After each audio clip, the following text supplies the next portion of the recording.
அனைவருக்கும் வணக்கம். மற்றொரு வகுப்பில் உங்களை சந்திப்பதில் பெருமகிழ்ச்சி. நீண்ட நாள் இடைவேளைக்கு பிறகு, அதாவது ஒரு வாரம் என்னுடைய வகுப்பு நடைபெறவில்லை. நீண்ட நாள் சென்றது போல தென்படுகிறது. நீண்ட நாள் இடைவேளைக்கு பின்னர் உங்களை சந்திப்பதில் பெருமகிழ்ச்சி. உங்களுக்கான பரீட்சை எப்பொழுது நடக்கும் என்று இன்னும் யாராலையும் சொல்ல முடியாத ஒரு நிலையில் நாம் படித்துக்கொண்டே இருப்போம். பரீட்சை வரும் வரையும் படித்துக் கொண்டிருப்போம். நிறைய பேர் குட் ஈவினிங் எல்லோருக்கும் குட் ஈவினிங். சரி, நாம நேரடியாக விடயத்துக்கு போயிட்டு அதுக்கப்புறம் நாம கொஞ்சம் வேற என்னமாவது பேசுறது இருந்தால் பேசுவோமே. சரி, நாம கடந்த கிளாஸ்ல பார்த்திருந்தோம்.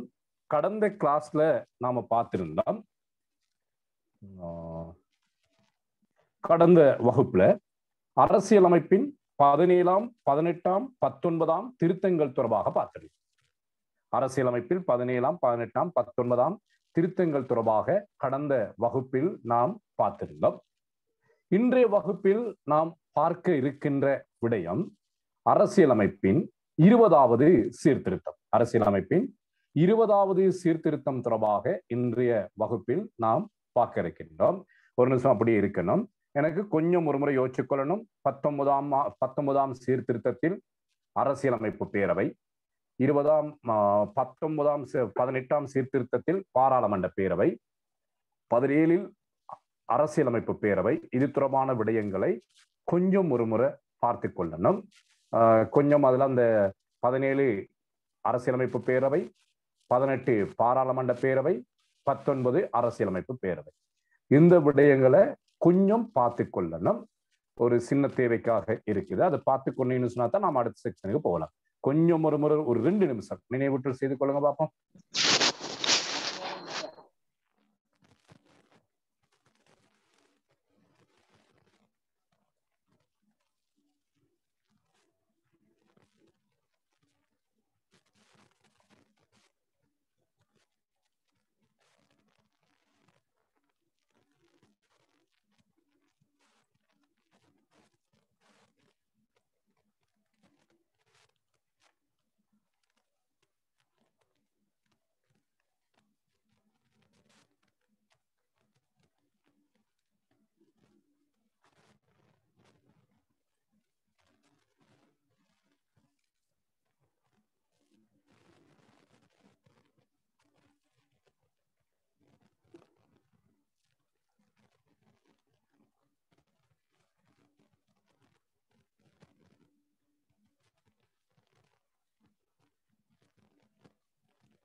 ரைட், ஓகே, பார்த்திருப்பீங்கன்னு நினைக்கிறேன். சரி, இது ஒரு அறிமுகம் கொடுத்திருக்கேன். இது உங்களுக்கு தேவைப்படாது. நாம நேரடியாக விடயத்துக்கு நாம போவோமே. நாம இன்றைக்கு பார்க்கிறோம் 1978ஆம் ஆண்டு அரசியலமைப்பின் கீழ் கொண்டு வரப்பட்ட அரசியலமைப்பின் 20வது சீர்திருத்தம். இந்த அரசியலமைப்பின் 20ஆம் சீர்திருத்தம் தொடர்பாக பார்க்கின்ற பொழுது அதனை நாம் சில தலைப்புகளின் கீழே அவதானிக்க வேண்டும். மாணவர்கள், பயனாளிகள் கவனிக்க வேண்டும். இந்த விடயம் நாம் நிச்சயமாக இந்த முறை சொல்லலாம், ஒரு வினா வரக்கூடிய ஒரு பகுதி. நிச்சயமாக வினா ஒன்று வரக்கூடிய பகுதி. எனவே கூடுதலான நேரத்தை ஒதுக்கீடு செய்து இதனை முழுமையாக நீங்கள் மனப்பாடம் செய்து கொள்வது மிக பிரயோசனமாக இருக்கு. ஆக இந்த இதுவரையும் படித்த விடயங்களோடு இந்த வினா கட்டாயமான ஒரு வினா. சரி, 20வது சீர்திருத்தம் போட்டதுக்கு பிறகு முதலாவது பரீட்சைக்கு தோற்ற இருக்கின்ற மாணவர்கள் நீங்கள். ஆக இது துல்லியமான ஒரு வினா. ஆக இது ஓரிரு நாள் நேரம் எடுத்து முழுமையாக மனப்பாடம் செய்து கொள்வது மிக பொருத்தமானதாக இருக்கு. சரி, பார்ப்போம். எப்படியுமே இன்னைக்கு கிளாஸ் முடிகிறதுக்கு முன்ன பூர்ணமான விளக்கம் ஒன்று பெற்றுக் கொள்வீங்க. அரசியலமைப்பின் 20வது சீர்திருத்தம் தொடர்பாக நாம் பார்க்கின்ற பொழுது முதலாவது பார்க்கணும், இந்த 20வது சீர்திருத்தத்துக்கான பின்னணி தொடர்பாக பார்க்கணும். பின்னணி என்று சொன்னால் ஏன் இந்த 20வது சீர்திருத்தம் கொண்டு வரப்பட்டது? 2 அரசியலமைப்புக்கான 20வது சீர்திருத்தமும் நீதிமன்றமும். மூன்று 20வது சீர்திருத்தமும் பாராளுமன்றமும். 20வது சீர்திருத்தமும் பாராளுமன்றம். 4 அரசியலமைப்பின் 20வது சீர்திருத்தத்தில் காணப்படுகின்ற முக்கியமான உள்ளடக்கம் தொடர்பாக பார்க்க. அந்த உள்ளடக்கத்தில் ஜனாதிபதி தொடர்பானவை, பாராளுமன்றம் தொடர்பானவை, அமைச்சரவை தொடர்பானவை, பிரஜா உரிமை தொடர்பானவை, நீதித்துறை தொடர்பானவை, பாராளுமன்ற பேரவை தொடர்பானவை, சுதந்திரமான ஆணைக்குழுக்கள் தொடர்பானவை என்ற ரீதியில இத நாம பல தலைப்புகளின் கீழே ஆராய வேண்டும். இனி நாம் பார்ப்போம் 1978ஆம் ஆண்டு அரசியலமைப்பில் கொண்டு வரப்பட்ட 20வது சீர்திருத்தம் தொடர்பான அறிமுகம். 1978ஆம் ஆண்டு அரசியலமைப்பில் மேற்கொள்ளப்பட்ட முக்கியமான திருத்தங்களில் ஒன்றாக அரசியலமைப்புக்கான 20வது சீர்திருத்தம் காணப்படுகிறது. உங்களுக்கு தெரியும், இதுவரையும் 19 சீர்திருத்தங்கள் கொண்டு வரப்பட்டிருந்தன 2015ஆம் ஆண்டு காலப்பகுதி வரை. 2020ஆம் ஆண்டு காலப்பகுதியில் 20வது சீர்திருத்தத்தை 1978ஆம் ஆண்டு அரசியலமைப்பின் கீழ் கொண்டு வந்தார்கள். 2015ஆம் ஆண்டு கொண்டு வரப்பட்ட அரசியலமைப்பின் 19வது திருத்தத்தில் காணப்பட்ட சில அம்சங்களை திருத்தியும் சிலவற்றை நீக்கியும் ஜனாதிபதியின் அதிகாரங்களை பலப்படுத்தும் வகையிலும் ஏற்படுத்தப்பட்ட ஒரு சீர்திருத்தம் தான் அரசியலமைப்பின் 20வது சீர்திருத்தம்.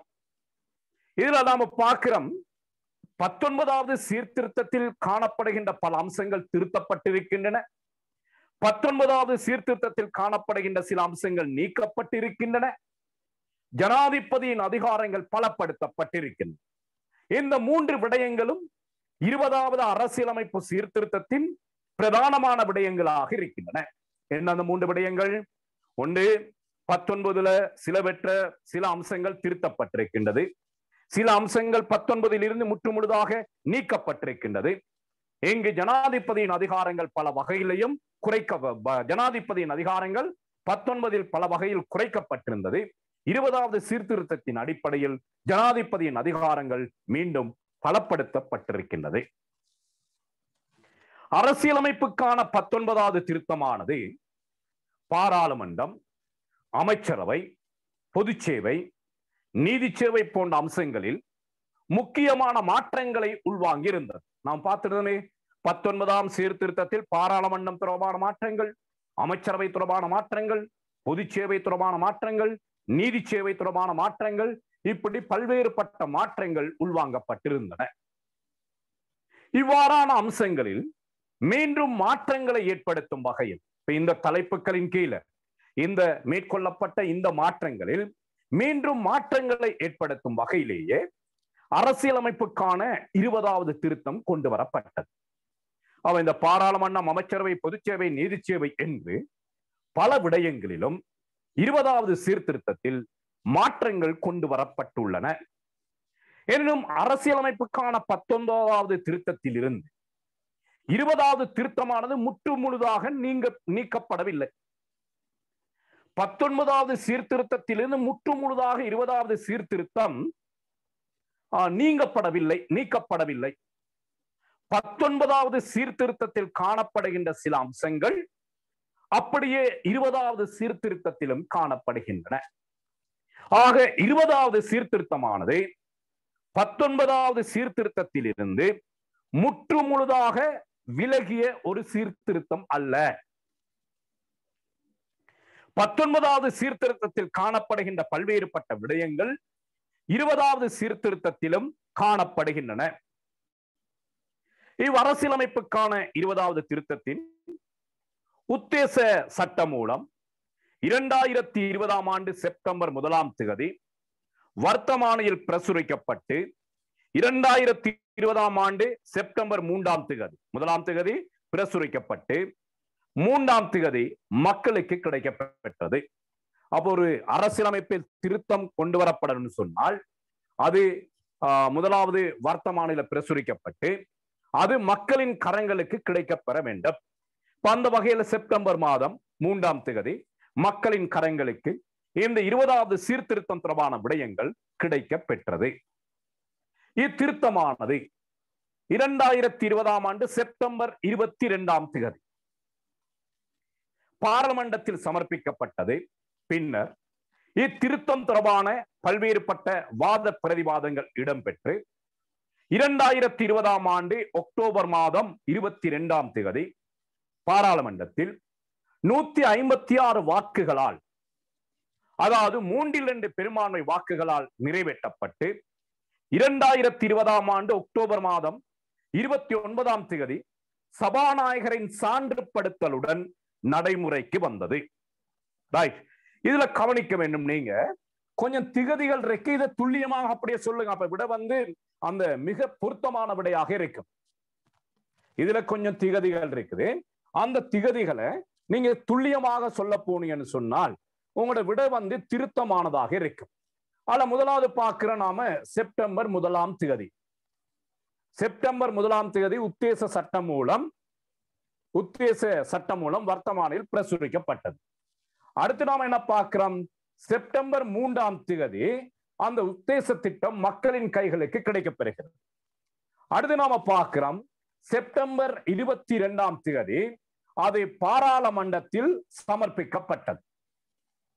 சரி, பின்னர் பாராளுமன்றத்தில் பல்வேறுபட்ட வாத பிரதிவாதங்களை தொடர்ந்து செப்டம்பர் 22ஆம் தேதியே பாராளுமன்றத்தில் 156 ஆசனங்களால 156 வாக்குகளால இந்த சட்டம் நிறைவேற்றப்பட்டு, மன்னிக்கணும், அக்டோபர் மாதம் 22ஆம் தேதி, செப்டம்பர் மாதம் 22ஆம் தேதி சமர்ப்பிக்கப்பட்டது. அக்டோபர் மாதம் 22ஆம் தேதி பாராளுமன்றத்தில் அது நிறைவேற்றப்பட்டது. நிறைவேற்றப்பட்ட இந்த விடயம் அக்டோபர் மாதம் 29ஆம் தேதி சபாநாயகரின் இறுதி ஒப்பத்தோடு சான்றுபடுத்தலோடு சட்டமாக மாறியது. சரி, கவனியமானவர்களே, இதுல இருக்கிற திகதிகள் ஒரு முறை பாருங்க பார்ப்போம். September 1, September 3, September 22, October 22, October 29.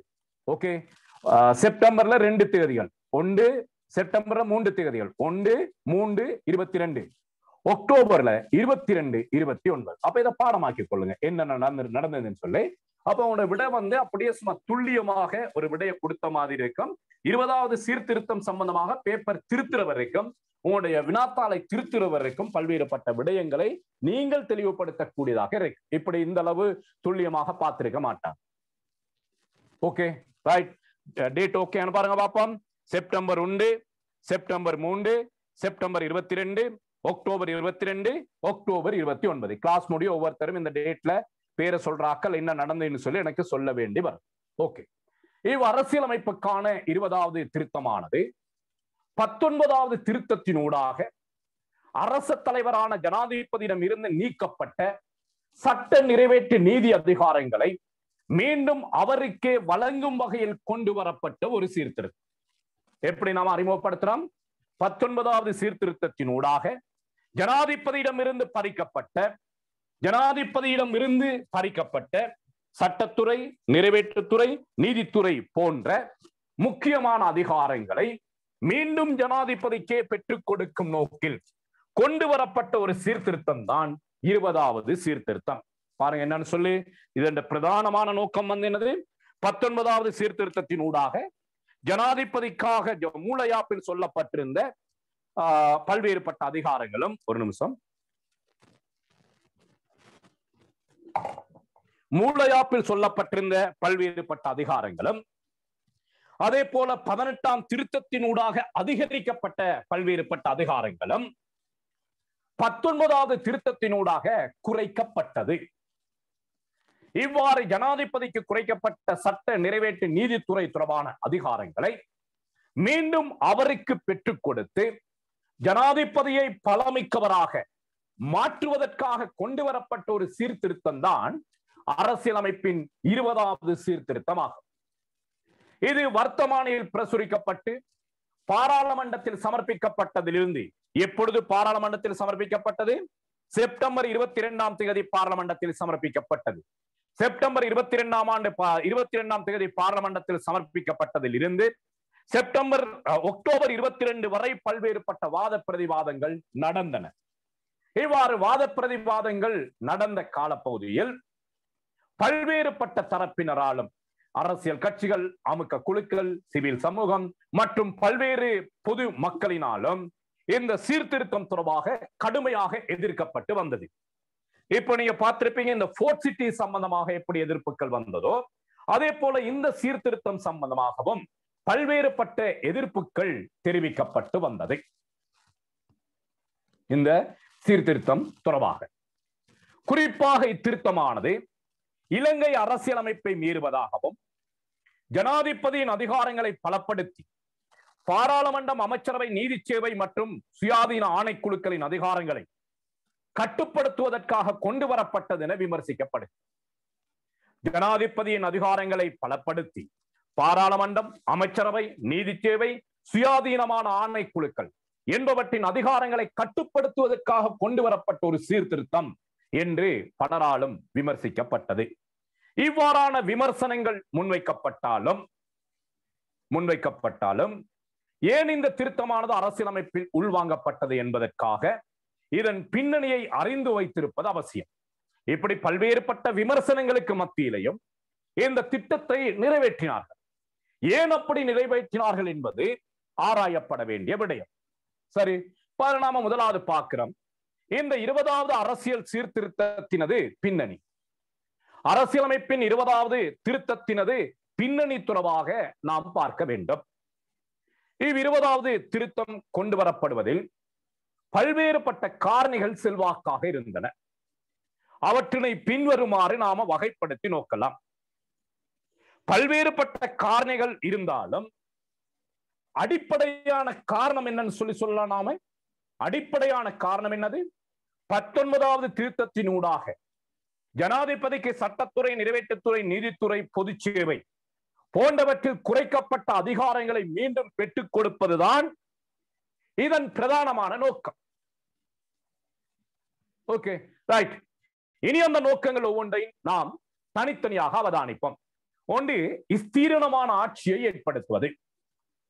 குறிப்பாக மூல அரசியலமைப்புக்கான 18ஆம் திருத்தத்தில் நிறைவேற்றுத்துறை போல 19வது திருத்தத்தில் நிறைவேற்றுத்துறை அமையவில்லை. 78ஆம் ஆண்டு மூளையாப்பில் காணப்பட்ட ஜனாதிபதியை போன்று 18ஆம் திருத்தத்தின் கீழ் கொண்டு வரப்பட்ட ஜனாதிபதியை போன்று 19ஆம் திருத்தத்தில் ஊடாக உருவாக்கப்பட்ட ஜனாதிபதி அமையவில்லை. இது முக்கியமான பிரச்சனை. மூளையாப்பு, 18ஆம் சீர்திருத்தம் போன்றவற்றில் காணப்பட்ட ஜனாதிபதிகளை போன்று அரசியலமைப்பின் 19ஆம் திருத்தத்தினூடாக உருவாக்கப்பட்ட ஜனாதிபதி பதவி அமையப்பெறவில்லை. 19வது திருத்தத்தில் ஜனாதிபதியை விட சட்டத்துறை, அமைச்சரவை, குறிப்பாக பிரதமர் போன்றவர்கள் முக்கியம் பெற்று காணப்பட்டார்கள். ஜனாதிபதியை விட பாராளுமன்றமும் அமைச்சரவையும், பிரதமரை தலைமையாக கொண்ட அமைச்சரவையும் முக்கியத்துவம் பெற்று காணப்பட்டது 19வது திருத்தத்தில். இந்நிலையினை தகர்த்தி சட்டத்துறையின் கட்டுப்பாடுகளில் இருந்து விடுபட்ட ஒரு நிறைவேற்று பதவியினை மீண்டும் உருவாக்கி அந்த நிறைவேற்றுத்துறைக்கு அதிகப்படியான அதிகாரங்களை வழங்குவதன் மூலம் நாட்டின் ஒரு ஸ்திரமான ஆட்சியை ஏற்படுத்த முடியும் என்ற நோக்கில் அரசியலமைப்புக்கான 20வது சீர்திருத்தம் கொண்டு வரப்பட்டது. அப்ப நாம என்ன பார்க்கிறோம்? சுருக்கமாக என்ன சொல்றோம்? மூளையாப்பில் காணப்பட்ட ஜனாதிபதியின் அதிகாரங்களும் 18ஆம் திருத்தத்தினூடாக செறிவாக்கப்பட்ட ஜனாதிபதியின் அதிகாரங்களும் 19வது திருத்தத்தினூடாக இல்லாது செய்யப்பட்டது. 19வது திருத்தத்தினூடாக ஜனாதிபதியை விட, குறிப்பாக நிறைவேற்றுத்துறையை விட சட்டத்துறை, அமைச்சரவை என்பன முக்கியத்துவம் பெற்று காணப்பட்டது.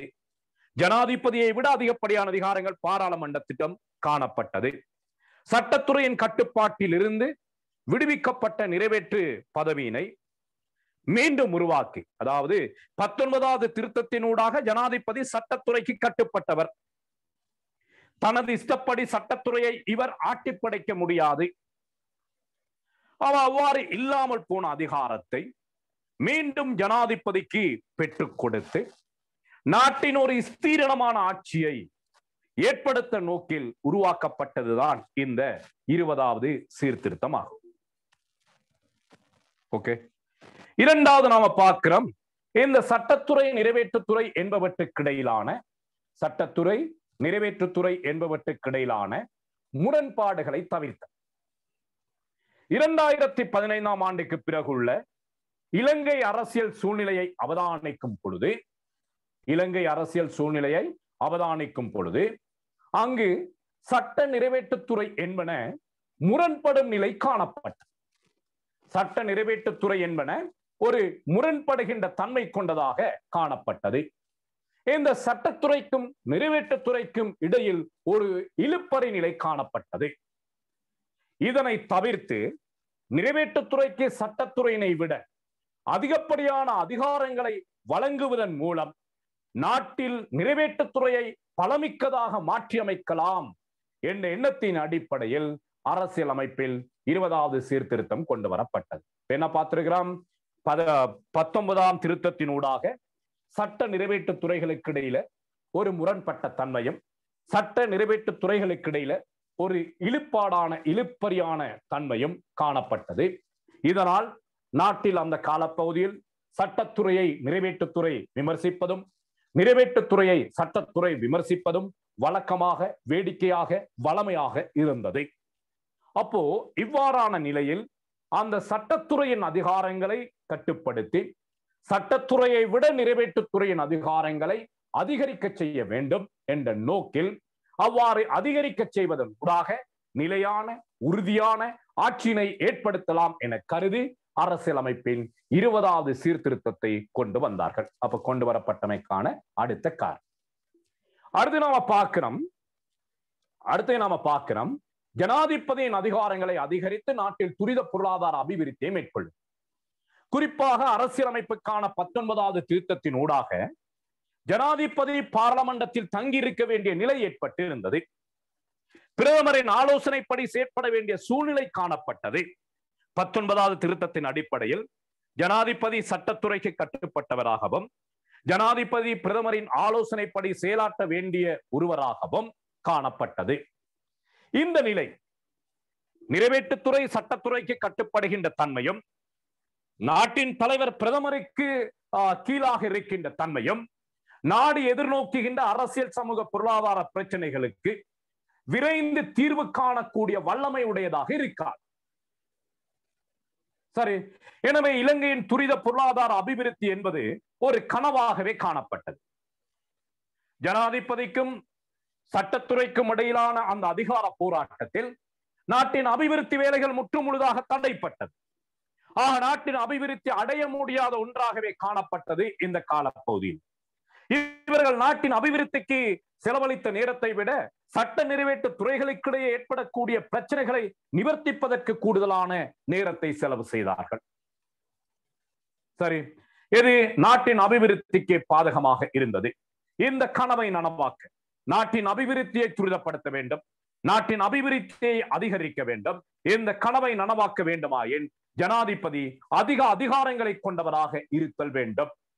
ஜனாதிபதிக்கு அதிகப்படியான அதிகாரங்களை வழங்கி நாட்டின் துரித பொருளாதார அபிவிருத்தியை மேற்கொள்ள முடியும் என கருதி அரசியலமைப்பின் 20வது சீர்திருத்தத்தை கொண்டு வந்தார்கள். ஆக 20வது சீர்திருத்தம் கொண்டு வரப்பட்டமைக்கான மற்றொரு பிரதானமான காரணமாக அமைவது நாட்டின் துரிதமான அபிவிருத்தி. நாட்டை துரிதமாக அபிவிருத்தி செய்வதற்கு இது தேவை என்று சொல்லப்பட்டது. அடுத்து நாம பார்க்கிறோம் அரசியலமைப்புக்கான 19வது திருத்தத்தில் காணப்பட்ட குறைபாடுகளை நீக்குதல். அரசியலமைப்புக்கான 19வது திருத்தமானது உறுதியான நிலையான ஆட்சியை ஜனாதிபதி முன்னெடுத்து செல்வதற்கு தடையாக பல அம்சங்களை கொண்டிருந்தது. இந்நிலையை நீக்குவதும் 20வது சீர்திருத்தத்தின் நோக்கமாகும். 19வது சீர்திருத்தத்துல ஒரு உறுதியான பலமான ஆட்சியை ஜனாதிபதியினால கொண்டு வர முடியாமல் போனது. அந்த குறைபாட்டை நிவர்த்திப்பதும் இந்த 20வது சீர்திருத்தத்தின் அடிப்படையான அம்சமாக காணப்பட்டது. அடுத்து நாம பார்க்கிறோம் அரசியல் இழுப்பறி நிலையினால் அரசாங்க செயற்பாடுகள் தாமதமாவதை தடுத்த இப்ப நாம பார்த்திருக்கோம் இந்த 19வது திருத்தத்தினூடாக சட்ட நிறைவேற்று துறைகளுக்கிடையே பல்வேறுபட்ட இழுப்பறை நிலைகள் காணப்பட்டது. அப்ப இதனால அரசாங்க செயற்பாடுகள் சம்மிதம் அடைந்தது.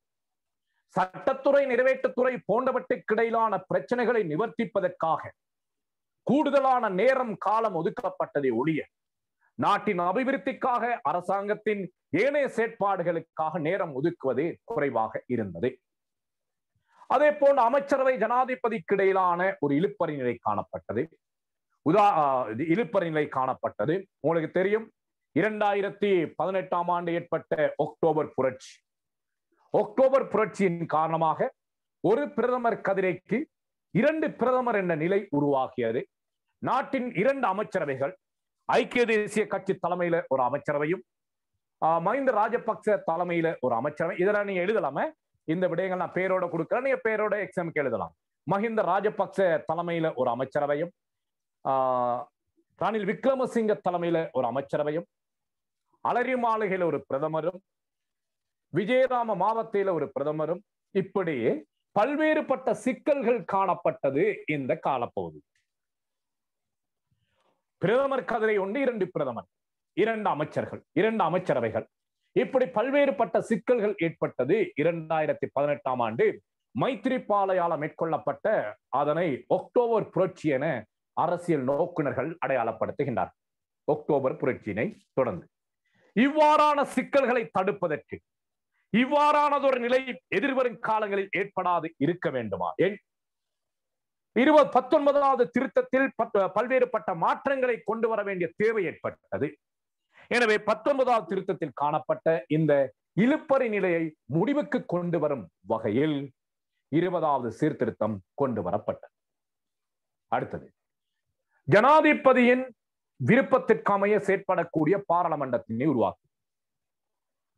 ஜனாதிபதியானவன் சட்டத்துறையின் கட்டுப்பாட்டுக்கு உட்பட்டிருக்கும் போது, ஜனாதிபதி சட்டத்துறைக்கு கட்டுப்பட்டு இருக்கும் பொழுது அவரால் தன் விருப்பப்படி செயற்பட முடியாது. எனவே ஜனாதிபதியின் விருப்புக்கு அமைய செயற்பட்டு நாட்டை அபிவிருத்தி செய்யக்கூடிய கட்டளை சட்டங்களை நிறைவேற்றுத்துறைக்குரிய பாராளுமன்றம் ஒன்று தேவைப்பட்டதனால், அதாவது ஜனாதிபதிக்கு தேவையான சட்டங்களை உருவாக்கக்கூடிய ஒரு பாராளுமன்றம். போர்ட் சிட்டி விவகாரத்தை கொஞ்சம் யோசிச்சு பாருங்க. எப்படிப்பட்ட பாராளுமன்றம் ஒன்று தேவை? நாட்டுக்கு தேவையான சட்டங்களை உருவாக்குவதில்லை, ஜனாதிபதிக்கும் ஜனாதிபதிக்கு வேண்டியவர்களுக்கும் தேவையான சட்டங்களை உருவாக்குவதற்காக உருவாக்கும் வல்லமை கொண்ட ஒரு சட்டத்துறையை ஏற்படுத்தி ஜனாதிபதியின் அதிகாரத்தை பலப்படுத்துவது இந்த 20வது சீர்திருத்தத்தின் மற்றும் ஒரு நோக்கமாக பின்னணியாக அமைந்தது. இப்போ பார்த்தீங்கன்னு சொன்னால் தெரியும், இப்ப இறுதியாக நேற்றைக்கு முதலால் நிறைவேற்றப்பட்ட அந்த போர்ட் சிட்டி சம்பந்தமான சட்டம் மூலம் ஆளும் கட்சியிலும் பலருக்கு அதில் உடன்பாடு இல்லை. இருப்பினும் ஜனாதிபதியை பகைத்துக் கொண்டு ஆளும் கட்சியில் இருக்க முடியாது என்ற ரீதியில் பலர் வேண்டாம் வெறுப்பாக வாக்களித்த சந்தர்ப்பங்களும் உண்டு. அப்ப ஜனாதிபதிக்கு தேவையான சட்டங்களை உருவாக்கக்கூடிய பாராளுமன்றத்தை உருவாக்குவது இந்த 20வது சீர்திருத்தத்தின் நோக்கமாக இருந்தது. அந்த நோக்கம் சரியான முறையில் நிறைவேற்றப்பட்டது. நோட்ஸ்ல பிரிண்ட் எடுத்தாக்கள் நோட் பண்ணிக் கொள்ளுங்க. 2021ஆம் ஆண்டு 2021ஆம் ஆண்டு மே மாதம் 19ஆம் தேதி பார்லமெண்டத்தில் நிறைவேற்றப்பட்ட மே மாதம் 19ஆம் தேதி பார்லமெண்டத்தில் நிறைவேற்றப்பட்ட போர்ட் சிட்டி சம்பந்தமான சட்டம். இப்ப பாருங்க, ஜனாதிபதி அல்லது ஜனாதிபதிக்கு வேண்டியவர்களுக்கு தேவையான சட்டங்களை உருவாக்கக்கூடிய ஒரு பாராளுமன்றம் இலங்கையில் இருக்கின்றது. இப்படிப்பட்ட ஒரு பாராளுமன்றத்தை உருவாக்குவதுதான் இந்த 20வது சீர்திருத்தத்தின் அடிப்படை நோக்கமாக இருந்தது. அப்ப அடுத்த நோக்கம் வந்து என்னது? ஜனாதிபதி விருப்பத்திற்கமைய செயற்படக்கூடிய பாராளுமன்றத்தை உருவாக்குவது. நடந்ததா இல்லையா? ஜனாதிபதி விரும்பிய சட்டத்தை பார்லமெண்டம் உருவாக்கி கொடுத்ததா இல்லையா? கொடுத்தது. ஈழம் இல்ல சீலம்னு சொல்லி இப்ப சொல்லப்படுகின்றது. சீலம்னு சொல்லி ஒரு தனிநாடு உருவாகி இருப்பதாக சொல்லப்படுது. அப்ப சீலம், சீனம் அல்லது சீலம் எனப்படுகின்ற ஒரு தனிநாட்டை உருவாக்கக்கூடிய சட்டமூலத்தை கூட ஜனாதிபதியினால பார்லமெண்டத்தில் உருவாக்க முடியும். நீங்க இதெல்லாம் அப்படியே எழுதலாம், பிரச்சனையே இல்லை. எக்ஸாம் உருவாக்க முடிந்தது. அப்ப இந்த நோக்கம் ஜனாதிபதியின் விருப்பத்துக்கமைய செயற்படக்கூடிய பாராளுமன்றத்தை உருவாக்குதல் என்ற நோக்கம் 2021 ஆண்டு 2021 ஆண்டு. சரி, அது நாம நோட் பண்ணி வச்சுக்கணும், இல்லாட்டி மறந்து போயிடும். 2021 ஆண்டு 5ஆம் மாதம் 19ஆம் தேதி சரியான முறையில் அது நிறைவேற்றப்பட்டது.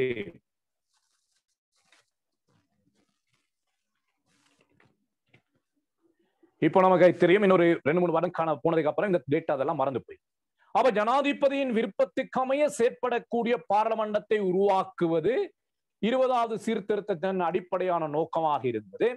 அதே போல நாட்டில் அவ்வளவு பேரும் சிவில் அமைப்புகள், எதிர்கட்சி, மத அமைப்புகள், இப்படி பலரும் எதிர்த்த போதிலும் கூட, நாட்டு மக்கள் அவ்வளவு பேரும் 170% நாட்டு மக்கள் எதிர்த்த போதும் கூட ஜனாதிபதிக்கு தேவையான ஒரு சட்டம் மூலம் பாராளுமன்றத்தில் நிறைவேற்றப்பட்டது. அவ்வாறு நிறைவேற்றக்கூடிய ஒரு வல்லமை 20வது சீர்திருத்தத்தினூடாக கிடைக்கப் பெறுகிறது. அடுத்தது பாராளுமன்ற பேரவையினை உருவாக்குதல். உங்களுக்கு தெரியும், 17ஆம் சீர்திருத்தத்தினூடாக காணப்பட்டது அரசியலமைப்பு பேரவை. அந்த அரசியலமைப்பு பேரவை நீக்கப்பட்டு 18ல பாராளுமன்ற பேரவை கொண்டு வரப்பட்டது. 19இல் மீண்டும் அரசியலமைப்பு பேரவை கொண்டு வரப்பட்டது. அந்த அரசியலமைப்பு பேரவை நீக்கி அதற்கு பதிலாக மீண்டும் பாராளுமன்ற பேரவையை கொண்டு வருவது இந்த 20வது சீர்திருத்தத்தின் மற்றொரு நோக்கமாக காணப்பட்டது. Okay, right. இப்ப நாம பார்த்திருக்கிறோம் 20வது சீர்திருத்தம் கொண்டு வரப்பட்டமைக்கான காரணம். இப்ப கவனிக்கணும் மாணவர்கள், நீங்க அந்த மேல உள்ள நோட்ஸ் அவ்வளவையும் நீங்க பாடமாக தேவையில்லை, ஒரு முறை வாசிச்சு கொண்டால் போதும். எக்ஸாமுக்கு போகும் பொழுது உங்களுக்கு இந்த ஸ்லைட்ஸ் மட்டும்தான் இருக்கணும். உடனே அவ்வளவு பேரும் ஸ்கிரீன்ஷாட் ஒன்று எடுத்து வச்சுக்கொள்ளும். இந்த ஸ்லைட் மட்டும்தான் உங்க எக்ஸாமுக்கு போற நேரம் இருக்கணும். அதே போல இன்னும் 2 ஸ்லைட் வச்சிருக்கேன், அது தாரன் சொல்றேன்.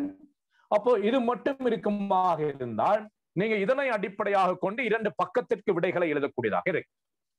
20வது அரசியலமைப்புக்கான சீர்திருத்தத்தின் பின்னணி: ஒரு ஸ்திரமான ஆட்சியை ஏற்படுத்தல், சட்டத்துறை, நிறைவேற்றுத்துறை என்பவற்றுக்கு இடையிலான காணப்படுகின்ற முரண்பாடுகளை தவிர்த்தல், ஜனாதிபதியின் அதிகாரங்களை அதிகரித்து நாட்டில் துரித பொருளாதார அபிவிருத்தியை மேற்கொள்ளுதல், அரசியலமைப்புக்கான 19வது திருத்தத்தில் காணப்பட்ட குறைபாடுகளை நீக்குதல், அரசியல் இழுபறி நிலையினால் அரசாங்க செயற்பாடுகள் தாமதமாவதை தடுத்தல். என்னது? அக்டோபர் புரட்சி. ஜனாதிபதி விருப்புக்கமைய செயற்படக்கூடிய பாராளுமன்றத்தை உருவாக்குதல். 2021 ஆண்டு மே மாதம் 19ஆம் தேதி நடைபெற்ற சம்பவம் பாராளுமன்ற பேரவையை உருவாக்குதல். சரி, இந்த சொல்லப்பட்ட 7 பாயிண்ட்ஸ்ல ஏதாவது தெளிவின்மைகள் இருக்குமாக இருந்தால் கொஞ்சம் கதைக்கலாம். நீங்க இந்த சொல்லப்பட்ட 7 பாயிண்ட்ஸ்ல ஏதாவது ஐயப்பாடு, இது நீ அப்படியே திரும்ப பாடமாக தேவையில்லை, கட்டாயம் வினா உங்களுக்கு நான் சுவர் பண்ணி சொல்லுவேன். 100க்கு 95% சுவர் பண்ணி சொல்லுவேன். இது கட்டாயம் வரக்கூடிய ஒரு வினாவும். இதுல ஏதாவது இந்த சொல்லப்பட்ட இந்த பாயிண்ட்ஸ்ல ஏதாவது சந்தேகம் இருக்குமா தான் நீங்க என்கிட்ட கேட்கலாம்.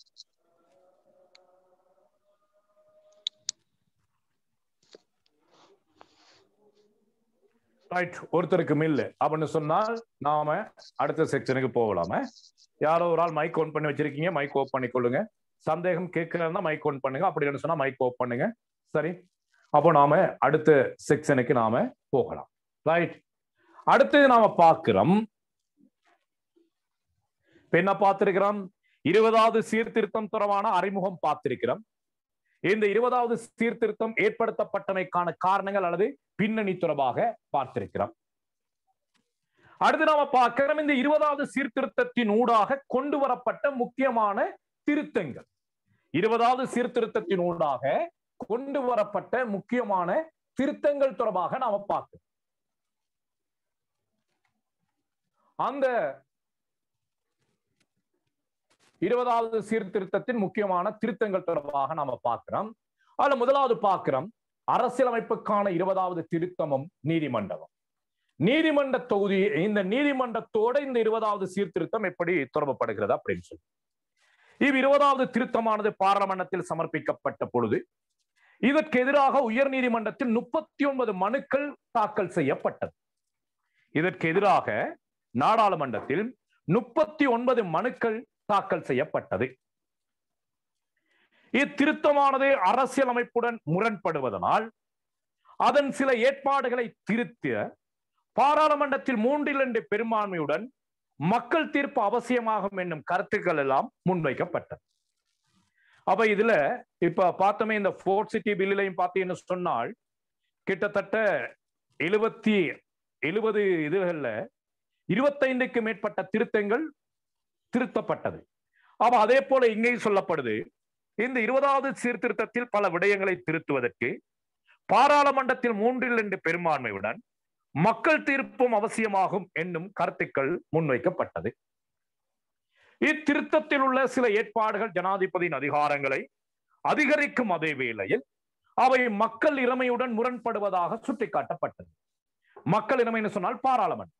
ஆக மக்களால் தெரிவு செய்யப்பட்ட பாராளுமன்ற இறைமையோடு இதில் காணப்படுகின்ற பல விடயங்கள் முரண்படுவதாகவும் சுட்டிக்காட்டப்பட்டது. சில தரப்பினர்கள் இத்திருத்தத்தின் ஏற்பாடுகள் பொது சேவை, நீதி சேவை, பொலிஸ் சேவை மற்றும் பாராளுமன்றத்தின் சுயாதீனத்தன்மையை மீறுவதாக குற்றம் சாட்டினார். இதுல காணப்படுகின்ற சில முக்கியமான ஏற்பாடுகள் நாட்டின் பொது சேவை, நீதி சேவை, பொலிஸ் சேவை மற்றும் பாராளுமன்றத்தின் சுயாதீனத்தன்மையை மீறுவதாக இருப்பதாக குற்றம் சுமத்தப்பட்டது. இவ்வாறான வழக்குகள் உயர் நீதிமன்றத்தில் முன்வைக்கப்பட்டதனால் உயர் நீதிமன்றம் 20வது திருத்தம் தொடர்பாக ஆராய்ந்து அதில் சில மாற்றங்களை முன்வைத்தது. 20வது சீர்திருத்தம் தொடர்பாக ஆராய்ந்து அதில் சில மாற்றங்களை முன்வைத்தது. குறிப்பாக இத்திருத்தத்தில் உள்ள பல சரத்துக்களை நிறைவேற்ற பாராளுமன்றத்தின் தனித்த பெரும்பான்மையுடன் மக்கள் தீர்ப்பும் அவசியம் என குறிப்பிட்டது. அப்போ இவ்வாறு பல்வேறுபட்ட விடயங்கள் சுட்டிக்காட்டப்பட்டதனால குறிப்பிட்ட சில விடயங்களை திருத்துவதற்கு 20வது சீர்திருத்தத்தில் பாராளுமன்றத்தில் 3/2 பெரும்பான்மையும், சில விடயங்களை திருத்துவதற்கு மக்கள் தீர்ப்பொன்றும் நடத்தப்பட வேண்டும் என நீதிமன்றம் குறிப்பிட்டது. இவ்வாறு குறிப்பிடப்பட்ட பொழுது பாராளுமன்ற குழு விவாதத்தின் பொழுது ஜனநாயகத்திற்கு விரோதமான அம்சங்கள் இத்திருத்தத்தில் இருந்து நீக்கப்பட்டு, அதாவது நீதிமன்றத்தால சுட்டிக்காட்டப்பட்ட விடயங்கள், இங்கேயும் அப்படித்தான் போர்ச்சுட்டிலையும் நீதிமன்றத்தால சுட்டிக்காட்டப்பட்ட விடயங்கள் நீக்கப்பட்டு அதில் திருத்தங்கள் கொண்டு வரப்பட்டு இது பாராளுமன்றத்தில் 3/2 பெரும்பான்மையோடு நிறைவேற்றப்பட்டது. மக்கள் தீர்ப்பொன்றுக்கு விடப்படவில்லை. மக்கள் தீர்ப்புக்கு விடப்பட வேண்டும் என்று சொல்லப்பட்ட விடயங்கள் குழுநிலை விவாதத்தின் பொழுது மாற்றி அமைக்கப்பட்டது. ஓகே, அப்ப இந்த 20வது சீர்திருத்தமும் நீதிமன்றமும் இது முக்கியமான அந்த விடயங்களை கொஞ்சம் சுட்டி காட்டணும். சரி, அப்ப அவதானிக்கத்தக்கது, இவ்வாறான நிலையில் உயர் நீதிமன்றம் தனது முடிவினை 2020 அக்டோபர் 10ஆம் தேதி சபாநாயகருக்கு அனுப்பி வைத்தது. 2020 அக்டோபர் 22ஆம் தேதி சபாநாயகருக்கு அனுப்பி வைத்தது. சபாநாயகர் 2020 அக்டோபர் 20ஆம் தேதி பாராளுமன்றத்தில் நீதிமன்ற தீர்ப்பினை வாசித்தார். இப்ப இதே சம்பவம் தானே இப்ப நடந்தது, பாருங்க பாப்போம். இதே சம்பவம் தானே இப்போ ஃபோர்ட் சிட்டி சம்பந்தமாக நடந்தது. உங்களுக்கு நல்ல அனுபவம் ஒன்று இருக்குமே. ஃபோர்ட் சிட்டி சம்பந்தமாக உங்களுக்கு கேள்வி வரத்துக்கு வாய்ப்பு குறைவு. ஏன்னு சொன்னால் உங்களது பேப்பர் ஆல்ரெடி செட் பண்ணி முடிஞ்சிருக்கும். ஆனாலும் செட் பண்ண பேப்பர்ல திரும்ப அந்த கேள்வியை போட மாட்டாங்க. அப்ப அதனால அதை நாம பெருசா நீங்க படிக்க தேவையில்லை. ஆனால் அடுத்த முறை பிஎஸ்சி ஆக்கள் அதையும் கொஞ்சம் பார்க்க வேண்டிய ஒரு தேவைப்பாடு ஏற்படும். ஆனால் அப்படி பார்க்க தேவையில்லை, அது ஒரு சட்டம் மூலம். அது அரசியலமைப்பில் திருத்தம் இல்லையே, அதனால அதை பார்க்க வேண்டிய வராது. இருந்தாலும் கொஞ்சம் பொதுவான ஒரு கட்டுரைக்கு அதை கொஞ்சம் பார்த்துருக்கோம். உங்களுக்கு தேவைப்படாத அடுத்த பேட்ச் நீங்க அதை பார்க்க வேண்டிய அவசியம் ரைட். அப்படி வந்தாலும் விட்டுட்டு வாங்க, உங்களுக்கு தெரிஞ்சதுகள் எழுது.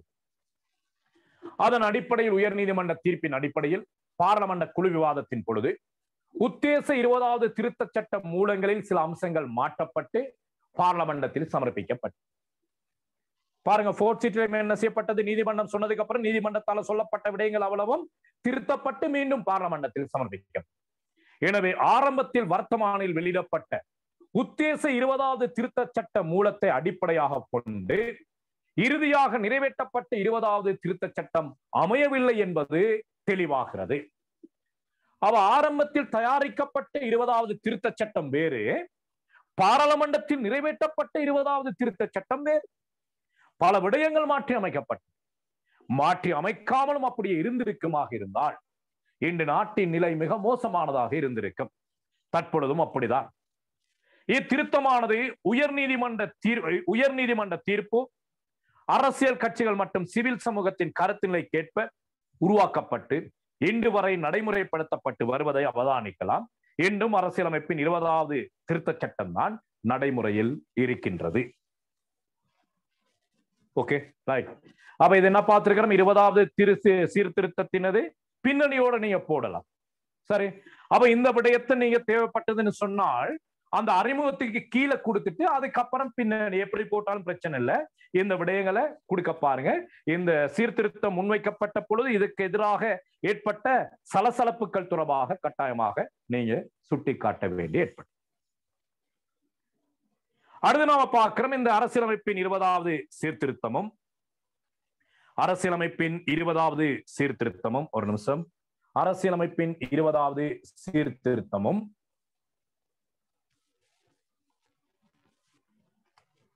20வது சீர்திருத்தமும் பாராளுமன்றமும். இப்ப நம்ம பார்க்கிறோம் 20வது சீர்திருத்தத்தினூடாக பாராளுமன்றத்தில் என்னென்ன மாற்றங்கள் கொண்டு வரப்பட்டது. பாராளுமன்றத்தின்னு சொன்னால் பாராளுமன்றம் தொடர்பான விடயங்களில் என்னென்ன மாற்றங்கள் கொண்டு வரப்பட்டது. ஏற்கனவே குறிப்பிட்டதை போன்று சபாநாயகர் 20வது திருத்தம் தொடர்பாக உயர் நீதிமன்ற தீர்ப்பினை 2020 ஆண்டு அக்டோபர் மாதம் 20ஆம் தேதி பாராளுமன்றத்தில் வாசித்தார். சரி, 20ஆம் ஆண்டு அக்டோபர் மாதம் 22ஆம் தேதி 20ஆம் தேதி பார்லமெண்டத்தில் வாசித்தார். ஏற்கனவே குறிப்பிட்டதை போன்று 20வது திருத்தம் தொடர்பாக உயர் நீதிமன்றம் தொடர்பாக வழங்கப்பட்ட தீர்ப்பினை, அப்ப இதை நாம் ஒரு இடத்துல போட்டுக்கொள்ளணும். அக்டோபர் மாதம் 20ஆம் தேதி உயர் நீதிமன்ற தீர்ப்பு பார்லமெண்டத்தில் வாசிக்கப்பட்டது. சரி, திரும்ப அந்த திருத்தத்துக்கு பிறகு அந்த விடயம் 22ஆம் தேதி பார்லமெண்டத்தில் சமர்ப்பிக்கப்பட்டது. அவர் 20வது திருத்தத்தில் உள்ள 4 சரத்துக்களை நிறைவேற்ற பார்லமெண்டத்தில் 3/2 பெரும்பான்மையுடன் மக்கள் தீர்ப்பும் நடத்தப்பட வேண்டும் என உயர் நீதிமன்றம் தீர்ப்பளித்ததாக கூறுகின்றார் சபாநாயகர். மக்கள் தீர்ப்பு வாக்கெடுப்பை தடுக்கும் வகையில் பார்லமெண்டத்தில் குழுநிலை விவாதம் இடம்பெற்று அவ்விவாதத்தில் இவ்வாரம்பம் 20வது திருத்த சட்ட மூலத்தில் உள்ள சில அம்சங்கள் மாற்றி அமைக்கப்பட்டன. இதெல்லாம் ஏற்கனவே தெளிவா சொல்லிட்டேன் உங்களுக்கு. அதன் அடிப்படையில் 20ஆம் ஆண்டு அக்டோபர் 22ஆம் தேதி 20வது திருத்தத்தின் மீதான வாக்கெடுப்பின் போது அதற்கு ஆதரவாக 156 வாக்குகளும் எதிராக 69 வாக்குகளும் அளிக்கப்பட்டன. இந்த விடயங்கள்லாம் போடுங்க. இதெல்லாம் போட்டீங்கன்னு சொன்னால் நான் இந்த 20வது திருத்தம் சம்பந்தமாக தெளிவான ஒரு விளக்கம் உங்களுக்கு இருக்குது அப்படிங்கிறது அங்க தெரிய வரும். முழுமையான புள்ளி 20க்கு 18 புள்ளிகளுக்கு மேல நீங்க எடுக்கக்கூடியதாக இருக்கும் இந்த கேள்வி வந்ததுன்னு சொன்னாங்க. இறுதியாக 20ஆம் ஆண்டு அக்டோபர் 29ஆம் தேதி செப்டம்பர் 22 பார்லமெண்டத்தில் சமர்ப்பிக்கப்பட்டது. அக்டோபர் 20 நீதிமன்றம் தீர்ப்பு பார்லமெண்டத்தில் வாசிக்கப்பட்டது. அக்டோபர் 22 நிறைவேற்றப்பட்டது. அக்டோபர் 29 சபாநாயகரால் கையொப்பமிட்டு அது நிறைவேற்றப்படுவதற்கு அனுப்பி வைக்கப்பட்டது. சரி, இனி நாம் பார்க்கிறோம் அரசியலமைப்பின் 20வது திருத்த சட்டத்தில் காணப்படுகின்ற பிரதானமான விடயங்கள். அரசியலமைப்புக்கான 20வது திருத்தமானது 19வது திருத்தத்தில் உள்ள சில அம்சங்களை உள்வாங்கியும் சில அம்சங்களை திருத்தியும் நீக்கும் வகையிலையும் அமைய பெற்றுள்ளமையினை அவதானிக்கலாம். அப்ப 20வது சீர்திருத்தத்தில் 19வது சீர்திருத்தத்தில் காணப்பட்ட சில விடயங்கள் மாற்றி அமைக்கப்பட்டிருக்கின்றன. 19வது சீர்திருத்தத்தில் காணப்படுகின்ற சில விடயங்கள் நீக்கப்பட்டிருக்கின்றன. ஆக 19வது சீர்திருத்தத்தில் சில விடயங்களை நீக்குவதாகவும் சில விடயங்களை திருத்துவதாகவும் இந்த 20வது சீர்திருத்தம் அமைய பெற்றிருக்கின்றது. 19வது திருத்தத்தினூடாக அரச தலைவரான ஜனாதிபதியிடம் இருந்து பறிக்கப்பட்ட அதிகாரங்கள் 20வது திருத்தத்தினூடாக மீண்டும் ஜனாதிபதிக்கு வழங்கப்பட்டது. 19ஆம் திருத்தத்தினூடாக 18ஆம் திருத்தத்தினூடாக ஜனாதிபதிக்கு கொடுக்கப்பட்ட அதிகாரங்கள் பறிக்கப்பட்டது. அவ்வாறு பறிக்கப்பட்ட ஜனாதிபதியின் அதிகாரங்களை மீண்டும் இந்த 20வது சீர்திருத்தத்தினூடாக ஜனாதிபதிக்கு வழங்கப்படுவதாக இச்சீர்திருத்தம் அமைகிறது. 20வது சீர்திருத்தத்தின் விடயங்களை பின்வரும் அடிப்படையில் நாம் நோக்க முடியும். அதில் ஒன்று ஜனாதிபதி தொடர்பானவை, பாராளுமன்றம் தொடர்பானவை. நாம் மேல பார்த்தது என்னது? 20வது சீர்திருத்தம் கொண்டு வரப்பட்ட பொழுது நீதிமன்றத்தில் என்ன நடந்தது, பாராளுமன்றத்தில் என்ன நடந்தது. 20வது சீர்திருத்தம் கொண்டு வரப்பட்ட பொழுது நீதிமன்றத்தில் என்ன நடந்தது, பாராளுமன்றத்தில் என்ன நடந்தது என்று நாம் முதலில் பார்த்தோம். சரி, இங்கே நாம பார்க்கிறோம் 20வது சீர்திருத்தத்தின் உள்ளடக்கம். ஜனாதிபதி தொடர்பானவை, பாராளுமன்றம் தொடர்பானவை, அமைச்சரவை தொடர்பானவை, பிரஜா உரிமை தொடர்பானவை, நீதித்துறை தொடர்பானவை, பாராளுமன்ற பேரவை தொடர்பானவை, சுதந்திர ஆணைக்குழுக்கள் தொடர்பானவை. இப்ப இந்த 7 தலைப்புகளின் கீழே நீங்க 7 பந்தி எழுதுனீங்கன்னு சொன்னால் ஈஸியா எழுதலாம, ஒண்ணுமே கஷ்டம் இருக்காது. 7 பந்தி எழுதுனீங்கன்னு சொன்னால் 20வது சீர்திருத்தத்துல நீங்க முழுமையான புள்ளிகளை எடுக்கக்கூடியதாக இருக்கு. ஓகே, கவனிக்கணும். இது உங்களுக்கு இப்ப படிக்கிற நேரம் இது சும்மா சிம்பிள் மாதிரி தெரியும். ஆனால் இது அந்த யாப்பை வாசிச்சு இந்த நோட்ஸை தயார் பண்றதுக்கு புத்தகத்துக்காக தயார்படுத்தப்பட்ட நோட்ஸ் ஒன்று இது. இந்த எதிர்வரும் காலங்களில் வெளியிடப்படுகின்ற புத்தகத்தில் இந்த குறிப்புகள் அப்படியே வரும்.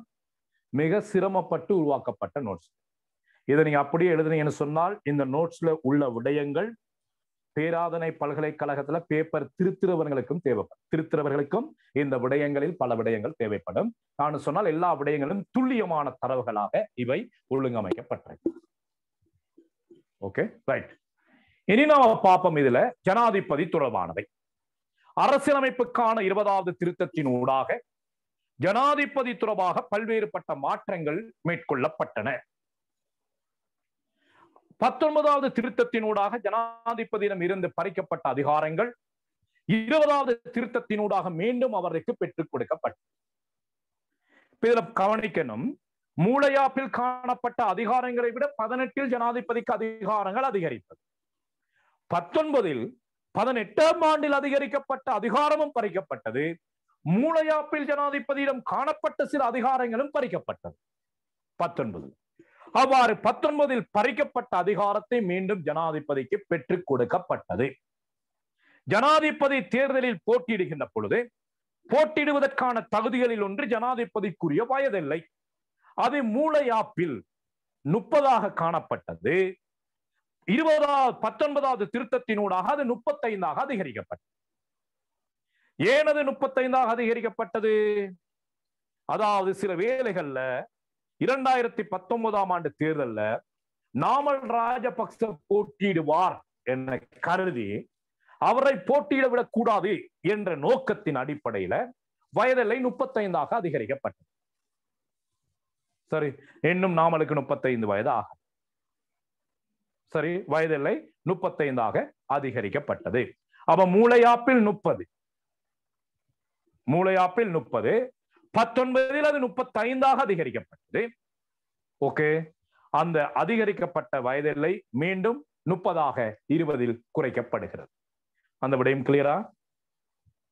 வேறொரு நாட்டின் பிரஜையாக உள்ள இலங்கை பிரஜையொருவர் இலங்கை ஜனாதிபதி தேர்தலில் போட்டியிடவும் ஜனாதிபதியாக வருவதற்குரிய வாய்ப்பும் இவ்20வது திருத்தத்தினூடாக வழங்கப்பட்டுள்ளது. 19வது திருத்தத்தில் அவ்வாறான ஒரு விடயம் இல்லை. இரட்டை குடியுரிமை பெற்றவர்கள் ஜனாதிபதி தேர்தலையோ பாராளுமன்ற தேர்தலையோ போட்டியிட முடியாது. உங்களுக்கு தெரியும், கோட்டாபாய ராஜபக்ச ஜனாதிபதி தேர்தலில் போட்டியிட முனைந்த பொழுது அவர் அமெரிக்க பிரஜா உரிமையும் பெற்றவராக இருக்கின்றார். அவர் பரிபூர்ண இலங்கை பிரஜை அல்ல என்ற ரீதியில் அவருக்கு எதிராக பல வழக்குகள் தாக்கல் செய்யப்பட்டது. அந்த வழக்கில் ஜனாதிபதி சார்பாக வாதாடிய நபர் அலி சப்ரி. அலி சப்ரி வாதாடி அவர் அமெரிக்க பிரஜை இல்லை என்ற விடயத்தை, அமெரிக்க பிரஜா உரிமை அவருக்கு நீக்கப்பட்டது என்ற விடயத்தை நீதிமன்றத்தில் துல்லியமாக எடுத்து காட்டியதன் பின்னர் அவர் ஜனாதிபதி தேர்தலில் போட்டியிடக்கூடிய வாய்ப்பு கிடைத்தது. அவ்வாறு ஜனாதிபதி தேர்தலில் போட்டியிடுவதற்கான வாய்ப்பை பெற்றுக் கொடுப்பதில் பாரியளவான பங்களிப்பை ஆற்றியவர் அலி சப்ரி அவர்கள்.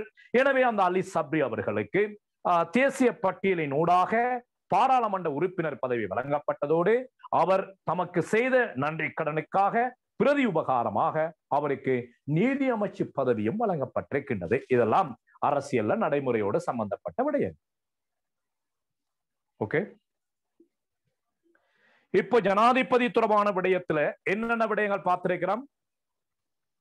ஒன்று, ஜனாதிபதி தேர்தலில் போட்டியிடக்கூடிய வயது இல்லை. தேர்தலில் போட்டியிடக்கூடிய வயதில்லை 35ஆக அதிகரிக்கப்பட்டது. இங்கு 30ஆக மீண்டும் குறைக்கப்பட்டது.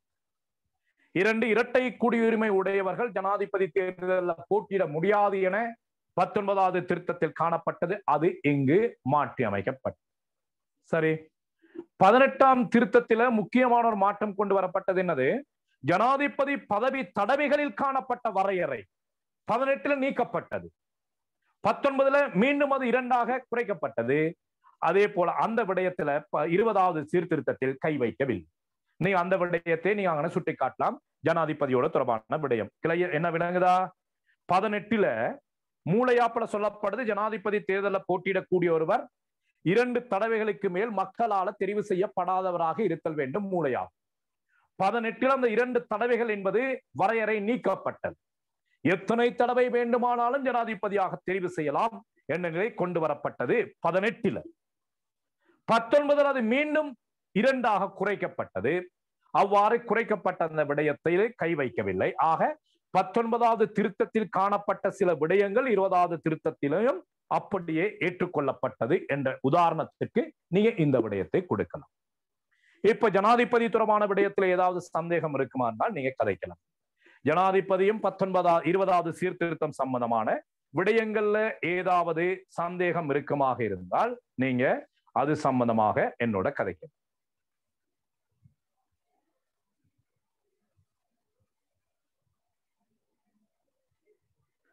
ஏதாவது சந்தேகம் இல்லை?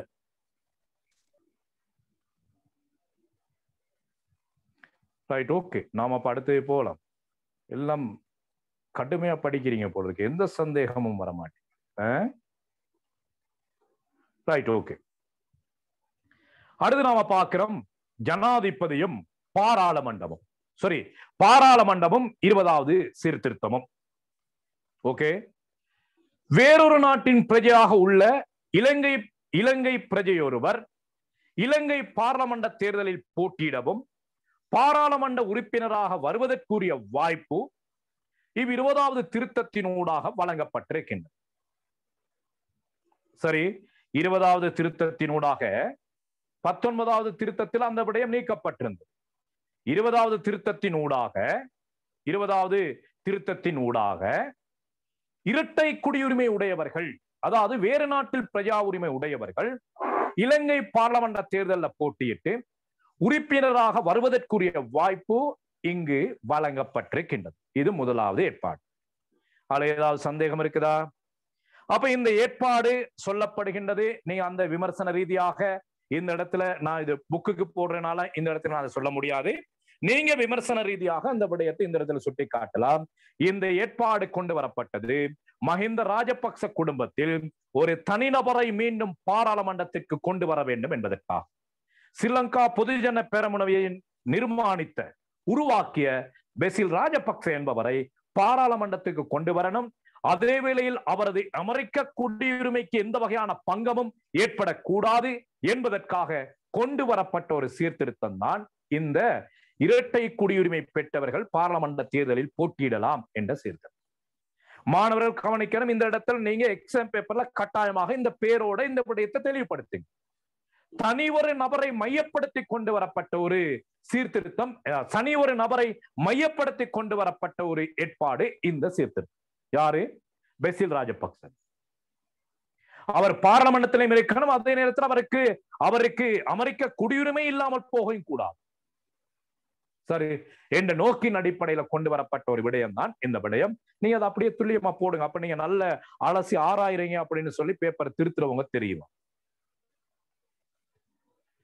அதே போன்று ஜனாதிபதி பாராளுமன்றத்தை அதன் முதலாவது கூட்டத்திற்கென நியமிக்கப்பட்ட தேதியில் இருந்து பாராளுமன்ற தேர்தல் நடைபெற்று அதன் முதலாவது கூட்டத்தொடரில் இருந்து 2 வருடங்களுக்கு பிறகு கலைக்க முடியும் என்ற ஏற்பாடு கொண்டு வரப்பட்டுள்ளது. 2.5 வருடங்களுக்குள் ஒரு தீர்மானத்தின் மூலம் பாராளுமன்றம் தன்னை கலைக்குமாறு கேட்டுக்கொண்டாலே உரிய ஜனாதிபதியினால் பாராளுமன்றத்தை கலைக்க முடியாது. இப்ப இந்த இடத்துல நீங்க வேணுமானால் விடயத்தை கொஞ்சம் விளக்கிறதுக்காக இன்னும் கொஞ்சம் சுட்டி காட்டலாம். சரி, மூளையாப்பின்படி ஜனாதிபதி எப்படி பாராளுமன்றத்தை கலைக்கலாம்? பாராளுமன்ற தேர்தல் நடைபெற்று 1 வருடத்தின் பின்னர் 19வது திருத்தத்தின் அடிப்படையில் எப்படி ஜனாதிபதி பாராளுமன்றத்தை கலைக்கலாம்? 4.5 வருடங்களின் பின்னர் 20வது திருத்தத்தின் அடிப்படையில் ஜனாதிபதி 2.5 வருடங்களின் பின்னர் தான் பாராளுமன்றத்தை கலைக்கலாம் என்ற ஏற்பாடு கொண்டு வரப்பட்டிருக்கின்றது. சரி, 20வது உத்தேச திருத்த சட்ட மூலத்தில் ஜனாதிபதி பார்லமெண்டத்தை 1 வருடங்களுக்கு பிறகே கலைக்க முடியும் என குறிப்பிடப்பட்டிருந்தது. நாம பார்த்தோமே, நீதிமன்ற தீர்ப்பு வழங்கப்படுவதற்கு முன்னர் மூளையாப்பில் சொல்லப்பட்டதை போல 1 வருடத்துக்கு பிறகு ஜனாதிபதி பார்லமெண்டத்தை கலைக்கலாம் என இருந்தது. எனினும் அது உயர் நீதிமன்ற தீர்ப்பு அரசியல் கட்சிகளின் கருத்துக்களுக்கு அமைய பின்னர் அது 2.5 வருடங்களாக மாற்றப்பட்டது. ஆக தற்போது ஜனாதிபதி பார்லமெண்டத்தை 2.5 வருடங்களின் பின்னரே கலைக்க முடியும். இது போன்று 20வது திருத்தத்தில் ஒரு சட்டமூலம் பார்லமெண்ட் நிகழ்ச்சி நிரலில் இடப்படுவதற்கு ஆக குறைந்தது 7 நாட்களுக்கு முன் அது வர்த்தமானியில் பிரசுரிக்கப்பட வேண்டும் என குறிப்பிடப்பட்டிருக்கு. இப்ப இந்த ஃபோர்ட் சிட்டி சம்பந்தமான சட்டமூலம் சொன்னால், அந்த சட்டமூலம் பார்லமெண்டத்தில் வாத பிரதிவாதங்களுக்கு சமர்ப்பிக்கப்படுவதற்கு முன்னர் 7 நாட்களுக்கு முன் வர்த்தமானியில் பிரசுரிக்கப்பட வேண்டும் என குறிப்பிடப்பட்டிருக்கின்றது. 19வது திருத்தத்தின் அடிப்படையில் அது 14 நாட்களுக்கு முன். இது 7 நாள் அப்படின்னு சொன்னால் அந்த 7 நாட்களுக்குள்ளால மக்கள் அந்த விடயத்தை அலசி ஆராய்ந்து அது தொடர்பாக எந்த வகையான அது தொடர்பாக மக்கள் அல்லது அது தொடர்பாக ஆளுங்கட்சி அது தொடர்பாக எதிர்கட்சியினர், சிவில் சமூகத்தினர், அமுக்க குழுக்கள் நடவடிக்கை எடுப்பதை குறைப்பதற்காக இந்த 14 நாள் என்பது 7 நாளாக குறைக்கப்பட்டது. அது நீதிமன்ற விடுமுறை அதெல்லாம் வருமாக இருக்கமாக இருந்தால் அதுல இன்னும் பல சிக்கல்கள் ஏற்படும். இந்த ஃபோர்ட் சிட்டி என்ற விடயத்தில் அப்படி பல்வேறுபட்ட நுணுக்கங்களை கையாண்டு அதனை பார்லமெண்டத்தில் சமர்ப்பித்தார்கள். 7 நாள் தானே, அதில் லீவு நாள் அதெல்லாம் பார்த்து பார்லமெண்டத்தில் சமர்ப்பித்தார்கள். அப்படி இருந்தாலும் 20க்கும் மேற்பட்ட மனுக்கள் அந்த ஃபோர்ட் சிட்டி சம்பந்தமாக நீதிமன்றத்தில் சமர்ப்பிக்கப்பட்டது. அப்ப இந்த விடயம் என்னது? 19 இருப்பதிலும் 20 என்ன மாற்றம்? பார்லமெண்டத்தில் ஒரு சட்ட மூலம் நிறைவேற்றப்படுவதற்கு முன்னர், அதாவது வர்த்தமானியில் நிறைவேற்றப்படுவதற்கு முன்னர் வர்த்தமானியில் 7 நாட்களுக்கு முன்னர் அது வெளியிடப்பட வேண்டும். 19 அது எப்படி இருந்தது? 14 நாட்கள். அப்ப இங்க 7 நாட்களாக குறைக்கப்பட்டது. Okay, right. அடுத்தது அவசர சட்ட மூலம் தொடர்பான ஏற்பாடு மீண்டும் கொண்டு வரப்பட்டுள்ளமை. அப்ப அவசர சட்ட மூலம், அவசரமாக ஒரு சட்ட மூலத்தை பார்லமெண்டத்தால நிறைவேற்றலாம் என்ற ஏற்பாடு மீண்டும் இங்கு கொண்டு வரப்பட்டிருக்கு. 19 நீக்கப்பட்டது. அந்த அவசர சட்ட மூலம் இங்கு மீண்டும் அது கொண்டு வரப்பட்டிருக்கிறது. அதாவது அமைச்சரவை கருத்துப்படி தேசிய பாதுகாப்பு அல்லது பேரழிவு முகாமைத்துவம் போன்ற ஏதேனும் ஒரு கருமத்துக்காக ஜனாதிபதி உயர் நீதிமன்றத்தின் கருத்தினை கோரி நிற்க முடியும். அப்போ ஜனாதிபதி என்ன செய்யலாம்னு சொன்னால், அமைச்சரவை கருத்துப்படி தேசிய பாதுகாப்பு அல்லது ஒரு இயற்கை பேரழிவு இது போன்ற நேரங்கள்ல ஒரு செயற்பாட்டுக்காக ஜனாதிபதி உயர் நீதிமன்றத்தின் கருத்தை கோரி நிற்க முடியும். இதன் போது உயர் நீதிமன்றம் தனது முடிவினை ஆக குறைந்தது 24 மணித்தியாலத்துக்குள்ளேயும் ஆக குறைந்தது ஆகக்கூடியது 72 மணித்தியாலத்துக்குள்ளாலையும் தெரிவிக்க முடியும். ஒரு அவசரமான சட்டம் மூலம் அப்ப அது நீதிமன்றத்துக்கு போட்டு 24 மணித்தியாலம் 72 மணித்தியாலத்துக்குள்ளால 3 நாட்களுக்குள்ளால நீதிமன்றம் அதனை தெரிவிக்கணும். அதே போன்று 20வது திருத்த சட்டத்தினூடாக அப்ப இது நாம பார்க்கிறோம், அவசர சட்ட மூலத்தை பார்லமெண்டத்தால் உருவாக்க முடியும். அப்ப அவசர சட்ட மூலம் என கருதப்படுகின்ற விடயத்தை நீதிமன்றம் 73 நாட்களுக்கு மேல் வைத்து அது சம்பந்தமாக அலசி ஆராய முடியாது. அவசரமாக நிறைவேற்றணும் சொன்னால் 3 நாட்களுக்குள்ளால் அந்த விடயத்தை கட்டாயமாக ஜனாதிபதிக்கு பார்லமெண்டத்துக்கு நீதிமன்றம் தெரிவிக்க வேண்டும். இதே போன்று 20வது திருத்தத்தினூடாக ஜனாதிபதி பாராளுமன்றத்தால் நிராகரிக்கப்பட்ட சட்ட மூலத்தை மக்கள் தீர்ப்புக்கு விட்டு சட்டமாக்கக்கூடிய நிலை மீண்டும் ஏற்படுத்தப்பட்டது. 19வது திருத்தத்தில் அது இருக்கல்ல, மூளையாப்பில் இருந்தது. பாராளுமன்றத்தால் நிராகரிக்கப்பட்ட ஒரு விடயத்தை தேசிய முக்கியத்துவம் வாய்ந்ததென கூறி ஜனாதிபதி மக்கள் தீர்ப்புக்கு விட்டு சட்டமாக்கக்கூடிய ஏற்பாடு மூளையாப்பில் காணப்பட்டது. அந்த விடயம் பாராளுமன்றத்தின் இறைமை அதிகாரத்துக்கு பாதகமாக இருக்கின்றதென கருதி 19 அதனை மாற்றி அமைத்தார்கள். அந்த விடயம் மீண்டும் 20 கொண்டு வரப்பட்டிருக்கின்றது. அப்ப 19வது சீர்திருத்தம் இங்கு மாற்றி அமைக்கப்பட்டிருக்கு. 19 அவசர சட்ட மூலம் தொடர்பான விடயம் இல்ல இங்கு கொண்டு வரப்பட்டிருக்கின்றது. மேல சொல்லப்பட்டது இந்த விடயம் புதிய விடயம், இந்த விடயம் மாற்றி அமைக்கப்பட்டிருக்கின்ற விடயம். Right, okay. அடுத்து நாம பார்க்கிறோம் அமைச்சரவை தொடர்பான ஏற்பாடுகள். இதுல கொண்டு வரப்பட்ட அமைச்சரவை தொடர்பான ஏற்பாடுகள். அரசியலமைப்பின் 20வது திருத்தப்படி ஜனாதிபதியானவர் ஏழு அமைச்சு பொறுப்புகளையும் தம் கீழ் வைத்திருக்க அல்லது மாற்றிக்கொள்ள முடியும். 19 அடிப்படையில் ஜனாதிபதி பாதுகாப்பு அமைச்சை கூட வைத்திருக்க முடியாத நிலைப்பாடு காணப்பட்டது. ஜனாதிபதிக்கு எந்த ஒரு அமைச்சு பதவியும் வைக்க முடியாத நிலை 19 காணப்படும். நம்ம பார்ப்போம், இதுல இருக்கு. சரி, ஜனாதிபதி தனது பொறுப்பில் இருக்க வேண்டிய அமைச்சுக்களின் எண்ணிக்கையை தாமே தீர்மானிப்பார். எத்தனை அமைச்சுக்களை வேண்டுமானாலும் ஜனாதிபதி தமக்கு கீழே வைத்திருக்க. அமைச்சரவையில அமைச்சு பொறுப்பை வைத்திருக்கக்கூடிய அதிகாரம் இருக்குது ஜனாதிபதிக்கு. எத்தனை அமைச்சுக்களை வேண்டுமானாலும் ஜனாதிபதி தமக்கு கீழாக வைத்திருக்க முடியும். பாராளுமன்ற பெரும்பான்மை பெறும் அமைச்சராக நியமித்தல். அமைச்சராக சொன்னால் அன்னைக்கு வரதும் பிரதம அமைச்சராக நியமித்தல். பாராளுமன்றத்தில் பெரும்பான்மை பெறும் ஒருவரை பிரதம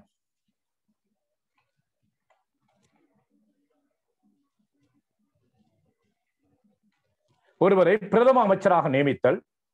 பிரதமரை தன் சுயவிருப்பின்படி நீக்கிக் கொள்ளுதல். 19வது திருத்தத்தில் ஜனாதிபதி பிரதமரை பதவி நீக்கம் செய்ய முடியாது. அப்ப இங்கே நாம பார்க்கிறோம் இதில் என்ன மாற்றம்னு சொன்னால், பாராளுமன்றத்தில் பெரும்பான்மை பெற்ற ஒருவரை பிரதமராக ஜனாதிபதி நியமிக்கலாம். சரி, நியமிக்கப்பட்ட பிரதமரை தாம் விரும்பிய போது நீக்கிக் கொள்ளலாம். 19வது திருத்தத்தின் அடிப்படையில் பிரதமரை நியமிக்கக்கூடிய அதிகாரம் ஜனாதிபதிக்கு இருந்தது. பிரதமரை பதவி நீக்கம் செய்யக்கூடிய அதிகாரம் ஜனாதிபதிக்கு இருக்கவில்லை. அதை தெரியாமத்தானே மைத்திரிபால என்ன செய்தாரு? மஹிந்த ராஜபக்சேயை கூப்பிட்டு உடனே ரணில் விக்ரமசிங்க பதவி நீங்கிட்டாரு, அவரை பதவி நீக்கிட்டேன்னு சொல்லி இவருக்கு பதவி பிரமாணம் செய்து வைத்தார். சட்ட ரீதியாக அது பிழை. 19வது திருத்தத்தினூடாக அப்படி ஜனாதிபதி பிரதமரை பதவியிலிருந்து நீக்க முடியாது. அவ்வாறு நீக்கியதன் காரணமாக இறுதியாக உயர் நீதிமன்ற தீர்ப்பு எப்படி வழங்கியது? மைத்திரிபால செய்தது பிழையான வேலைன்னு சொல்லி தீர்ப்பு வழங்கி மீண்டும் ரணில் விக்ரமசிங்க பிரதமராக நியமிக்கப்பட்டார். அக்டோபர் புரட்சிய அவனை அதுக்கு அந்த பெரிய விளக்கம் எல்லாம் தேவையில்லை. 2018ஆம் ஆண்டு பாராளுமன்றம் நிறைவேற்றத்துறை இரண்டுக்கும் இடையில ஏற்பட்ட புரட்சி, அக்டோபர் புரட்சி அப்படின்னு நீங்க அடையாளப்படுத்த. சரி, தனது சுயவிருப்பின்படி ஏனைய அமைச்சர்களை பதவியிலிருந்து நீக்கலாம்.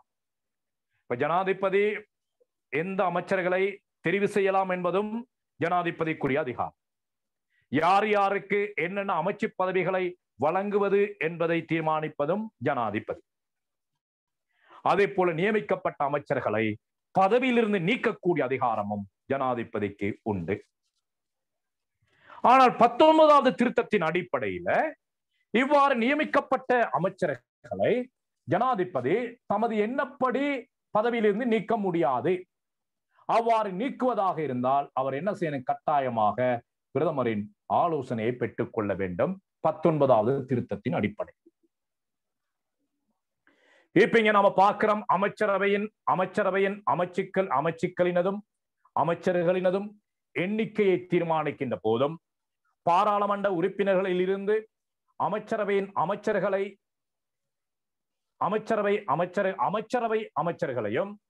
அமைச்சரவையின் உறுப்பினர் அல்லாத அமைச்சர்களையும், யாரது?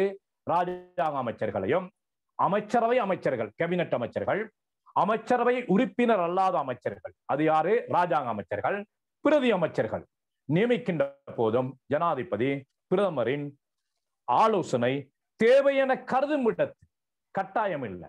ஜனாதிபதி பிரதமரின் ஆலோசனை தேவையென கருதும் இடத்து விரும்பும் இடத்து அவரது ஆலோசனையை பெற்றுக்கொள்ள முடியும். கட்டாயம் பெற்றுக்கொள்ள வேண்டும் என்ற ஒரு தேவைப்பாடு இல்ல. ஜனாதிபதி பிரதமரோட கலந்து ஆலோசிக்கணும், அவருடைய ஆலோசனையை கொஞ்சம் கேட்போம் என்று நினைத்தால் அவரின் ஆலோசனையை பெற்றுக்கொள்ளலாம். மற்றபடி பிரதமரின் ஆலோசனை பெற வேண்டிய அவசியப்பாடு இல்லை. ஆக இதன் அடிப்படையில பார்க்கின்ற பொழுது 20வது திருத்தத்தின் ஊடாக ஜனாதிபதி அமைச்சரவையில் ஒரு அங்கத்தவர், ஜனாதிபதி வேண்டிய அமைச்சை தாம் வைத்துக் கொள்ளலாம். ஜனாதிபதி எத்தனை அமைச்சுக்களை வேண்டுமானாலும் தமது கட்டுப்பாட்டின் கீழ் வைத்துக் கொள்ளலாம். ஓகே, 19வது திருத்தத்தின் அடிப்படையில் ஜனாதிபதி அமைச்சு பதவிகளை வைத்துக் கொள்ள முடியாது. பாராளுமன்றத்தின் பெரும்பான்மை பெற்ற ஒருவரை பிரதமராக நியமிக்கலாம்.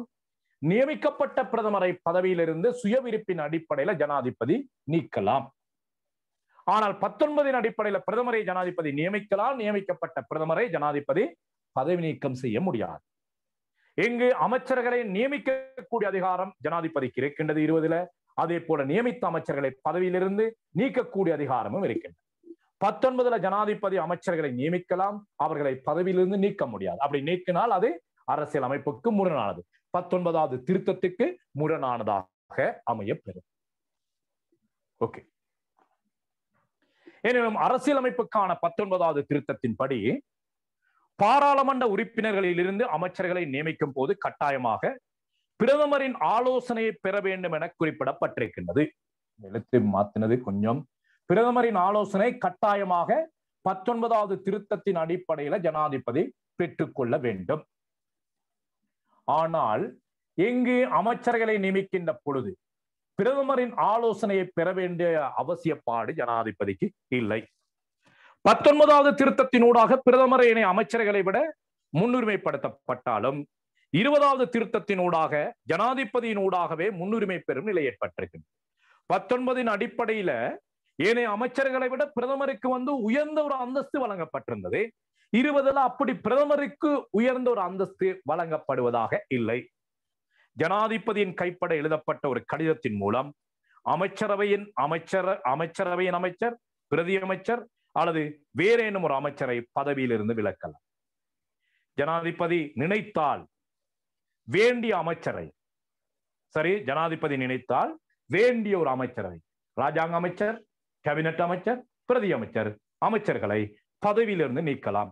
19 அடிப்படையில் ஜனாதிபதி அமைச்சர்களை நியமிக்கலாம், அவரை பதவியிலிருந்து நீக்க முடியாது.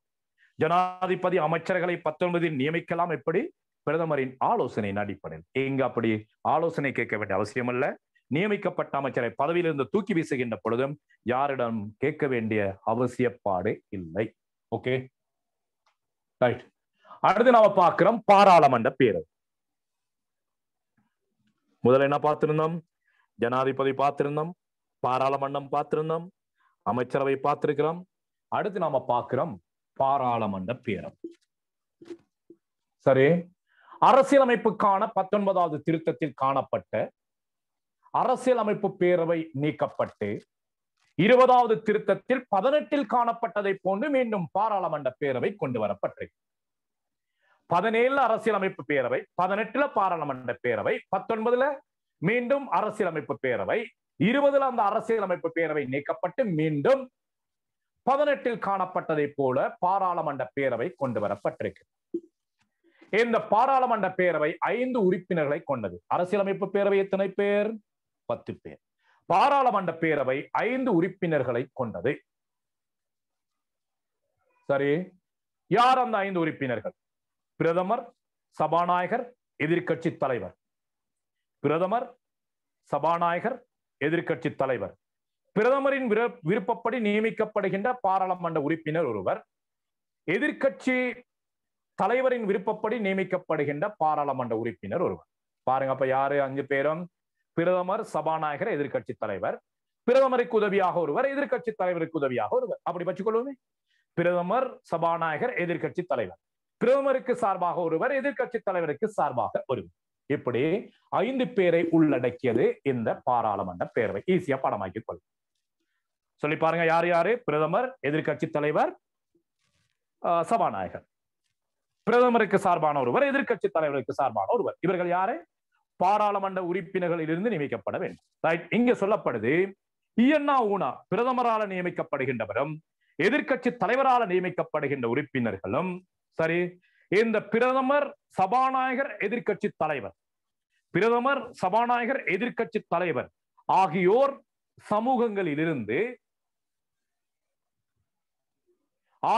சமூகங்களிலிருந்து இடம்பெற வேண்டும் என குறிப்பிடப்பட்டுள்ளது. எங்க பாருங்க, அங்க எப்படி இருந்தது? பிரதமர், எதிர்க்கட்சி தலைவர், சபாநாயகர் தவிர்ந்த ஏனைய சமூகங்களில் இங்கு ஆகியோர், ஒரு நிமிஷம் எனக்கு கொஞ்சம் டவுட்டா வந்துட்டது, ஆகியோர் ஏனைய சமூகங்களில் இருந்து இடம்பெற வேண்டும். அப்படித்தானே, ஏனைய சமூகங்களில் இருந்து இடம்பெற வேண்டும். அப்ப அப்படின்னா என்னது? அது பெரும்பாலும் தமிழ் முஸ்லிம் மக்கள் சார்பாக அந்த 2 பேர் இடம்பெற வேண்டும் என இங்கு சுட்டிக்காட்டப்படும்.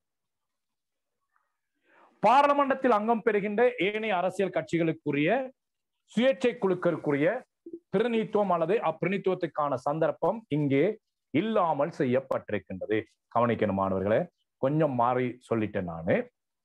இங்க ஆகியோர் சமூகங்களில் இருந்து, அப்போ இந்த 2 பேர் நியமிக்கின்றார்களே, இவர்களும் பிரதமர், எதிர்க்கட்சி தலைவர், சபாநாயகர் ஆகியவர்களை பிரதிநிதித்துவப்படுத்துகின்ற சமூகங்களில் இருந்து தான் தெரிவு செய்யப்பட வேண்டும். அப்ப இதனால என்ன நடக்குது? பாராளுமன்றத்தில் அங்கம் பெறுகின்ற ஏனைய அரசியல் கட்சிகளுக்குரிய சுயேட்சை குழுக்களுக்குரிய பிரதிநிதித்துவம் அல்லது அப்பிரதிநிதித்துவத்துக்கான சந்தர்ப்பம் இங்க பாராளுமன்ற பேரவையில் இல்லாமல் ஆக்கப்பட்டிருக்கின்றது. அதாவது இப்பாராளுமன்ற பேரவை உறுப்பினர் தொகை 5ஆக காணப்படுவதனால் பன்மைத்துவ சமூகத்திற்குரிய வாய்ப்பு அல்லது பன்மைத்துவ அரசியல் கட்சிகளுக்குரிய வாய்ப்பு இங்கு குறைக்கப்பட்டுள்ளதை காணக்கூடியதாக இருக்கின்றது. அப்ப தமிழ் முஸ்லிம் மக்களுக்கு பாராளுமன்ற பேரவையில் வாய்ப்பு இங்கு இல்லாமல் செய்யப்பட்டது. பிரதமர், எதிர்க்கட்சி தலைவரால் நியமிக்கப்படுகின்றவர்களும் அவர்கள் சார்பாக. சரி, ஆக இதனூடாக இந்த இடத்தை இந்த கட்டாயம் இந்த சுட்டி காட்டுறேன். இங்க ஏனைய கட்சிகள், ஏனைய குழுக்கள் போன்றவற்றின் பிரதிநிதித்துவம் இந்த பாராளுமன்ற பேரவையில் இல்லாமல் செய்யப்பட்டிருக்கிறது. அது அடுத்த முக்கியமான விடயம். இப்பாராளுமன்ற பேரவையில் பிரதமர் மாறினாலும் எதிர்க்கட்சி தலைவரினாலும் நியமிக்கப்படும் இப்பாராளுமன்ற பேரவையில் பிரதமரினாலும் எதிர்க்கட்சி தலைவரினாலும் நியமிக்கப்படுகின்ற உறுப்பினர்கள் 1 வாரத்தினுள் நியமிக்கப்பட வேண்டும். அவர் பிரதமருக்கும் எதிர்க்கட்சி தலைவருக்கும் 1 வாரம் தான் காலக்கெடு. 1 வாரத்துக்குள்ளால இவர்களை நியமிக்கணும். 1 வாரத்தில் நியமிக்காவிட்டால் சபாநாயகர் அந்நியமனங்களை 1 வாரத்தின் பின் மேற்கொள்ள வேண்டும். அப்படி இல்லைன்னு சொன்னால் சபாநாயகர் தமது எண்ணப்படி அந்த 2 உறுப்பினர்களையும் நியமிப்பார். இப்பாராளுமன்ற பேரவை 5 வருட பதவிக்காலத்தை கொண்டது. பாராளுமன்ற பேரவை 5 வருட பதவிக்காலத்தை கொண்டது. பாராளுமன்றம் கலைக்கப்பட்டு புதிய பாராளுமன்றம் தெரிவாகி உறுப்பினர் வரும் வரை இப்பாராளுமன்ற பேரவையில் உள்ளவர்கள் பதவி வைப்பார். பாராளுமன்றம் கலைக்கப்பட்ட அடுத்த பாராளுமன்றம் தெரிவாகி அடுத்த சபாநாயகர் அவர்கள் வரும் வரையில் பழையவர்கள் பதவி வைப்பார்கள். பாராளுமன்ற பேரவையின் தலைவராக சபாநாயகர் காணப்படுவார். ஓகே, பாராளுமன்ற பேரவை தொடர்பாக ஏதாவது சந்தேகம் இருந்தால் கேட்டுக்கொள்ளுங்க பாப்போம். யார் யார் அதுல? பிரதமர், எதிர்க்கட்சி தலைவர், சபாநாயகர், பிரதமரால் நியமிக்கப்படுகின்ற ஒருவர், சபாநாயகரால் நியமிக்கப்படுகின்ற ஒருவர், சரி எதிர்க்கட்சி தலைவரால் நியமிக்கப்படுகின்ற ஒருவர். அவர்களை சார்பானவர்களாகவே இருக்கணும். இதனால ஏனையவர்களுக்கான வாய்ப்பு இல்லாமல் போகின்றது. அதான் பார்த்தேன். இனி நாம பார்க்கிறோம் இந்த பாராளுமன்ற பேரவையின் அதிகாரங்கள். பாராளுமன்ற பேரவையானது பின்வரும் இதுகள் கொஞ்சம் பாடமாகத்தான் வேணும். அப்படி கட்டாயம் பாடமாக்கணும் இல்லை, மேற்கூறப்பட்ட விடயங்கள் தான் முக்கியம். இது அப்படியே பாடமாக்கணும் அப்படி இல்லை. பாடமாக்கிட்டீங்கன்னு சொன்னா நல்ல இது பாடமாக்கி பரவாயில்ல, ஏலவலுக்கு கட்டாயம் பாடமாக்கணும். நீங்க அப்படி கட்டாயம் பாடமாக்கணும் அப்படிங்கிற தேவைப்பாடு இல்லை. பாராளுமன்ற பேரவையின் அதிகாரம். பாராளுமன்ற பேரவையானது பின்வரும் ஆணைக்குழுக்கள், நீதித்துறையினர் மற்றும் அதிகாரிகள் தொடர்பாக ஜனாதிபதிக்கு தனது அவதானிப்பை தெரிவிக்கும். அங்கீகாரம் அதெல்லாம் இல்ல, அவதானிப்பை தெரிவிக்கும். அட்டவணை 1 தேர்தல் ஆணைக்குழு, பகிரங்க சேவை ஆணைக்குழு, தேசிய போலீஸ் ஆணைக்குழு, இலங்கை மனித உரிமை ஆணைக்குழு, லஞ்ச ஊழல் மற்றும் தொடர்பான பரிந்துரைகளை புலனாய்வு செய்யும் ஆணைக்குழு, நிதி ஆணைக்குழு, எல்லை வரையறை நிர்ணய ஆணைக்குழு. இவ்வாணைக்குழு தலைவர் மற்றும் உறுப்பினர்களை ஜனாதிபதியானவர் பாராளுமன்ற பேரவையின் அவதானிப்பின் கீழ் மேற்கொள்வார்.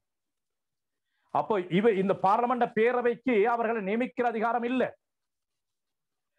அவற்றின் அவதானிப்பின் கீழ் இவங்க நான் போட போறேன் அப்படின்னு ஜனாதிபதி சொல்லிட்டு போடலாம். ரைட், ஓகே போடுங்க, அவ்வளவுதான். அவதானிப்பானது ஜனாதிபதியின் நியமனங்களை கட்டுப்படுத்தாது. இந்த பாராளுமன்ற பேரவை ஜனாதிபதியால மேற்கொள்ளப்படுகின்ற நியமனத்தை கட்டுப்படுத்தாது. ஆனால் அங்க அரசியலமைப்பு பேரவை என்ன செய்யும்? கட்டுப்படுத்தும். அரசியல் அமைப்பு பேரவை சிபாரிசு செய்யும், இவர்களை தான் போட வேண்டும். இங்க அப்படி இல்லை, இது அவதானித்துக் கொண்டிருக்கும். யார் யார ஜனாதிபதி போடுறார் என்பதை பார்த்து கொண்டிருக்கு. ஆக இந்த பாராளுமன்ற பேரவை வேடிக்கை பார்க்கும் பணியை மேற்கொள்ளுகின்ற ஒரு பேரவையாகத்தான் இங்கு இருக்கின்றது. வசனத்தை போட்டுக்கொள்ளுங்க. என்ன பேரவை இது? வேடிக்கை பார்க்கும் பேரவை. பாராளுமன்ற பேரவையின் அவதானிப்பு வரும் வரை ஜனாதிபதி காத்திருக்க வேண்டிய அவசியம் இல்லை. அவர்கள் அவதானிக்கின்றார்களா இல்லையா, அவதானித்த அறிக்கை வருதா இல்லையா என்று பார்க்க வேண்டிய அவசியப்பாடு இல்லை.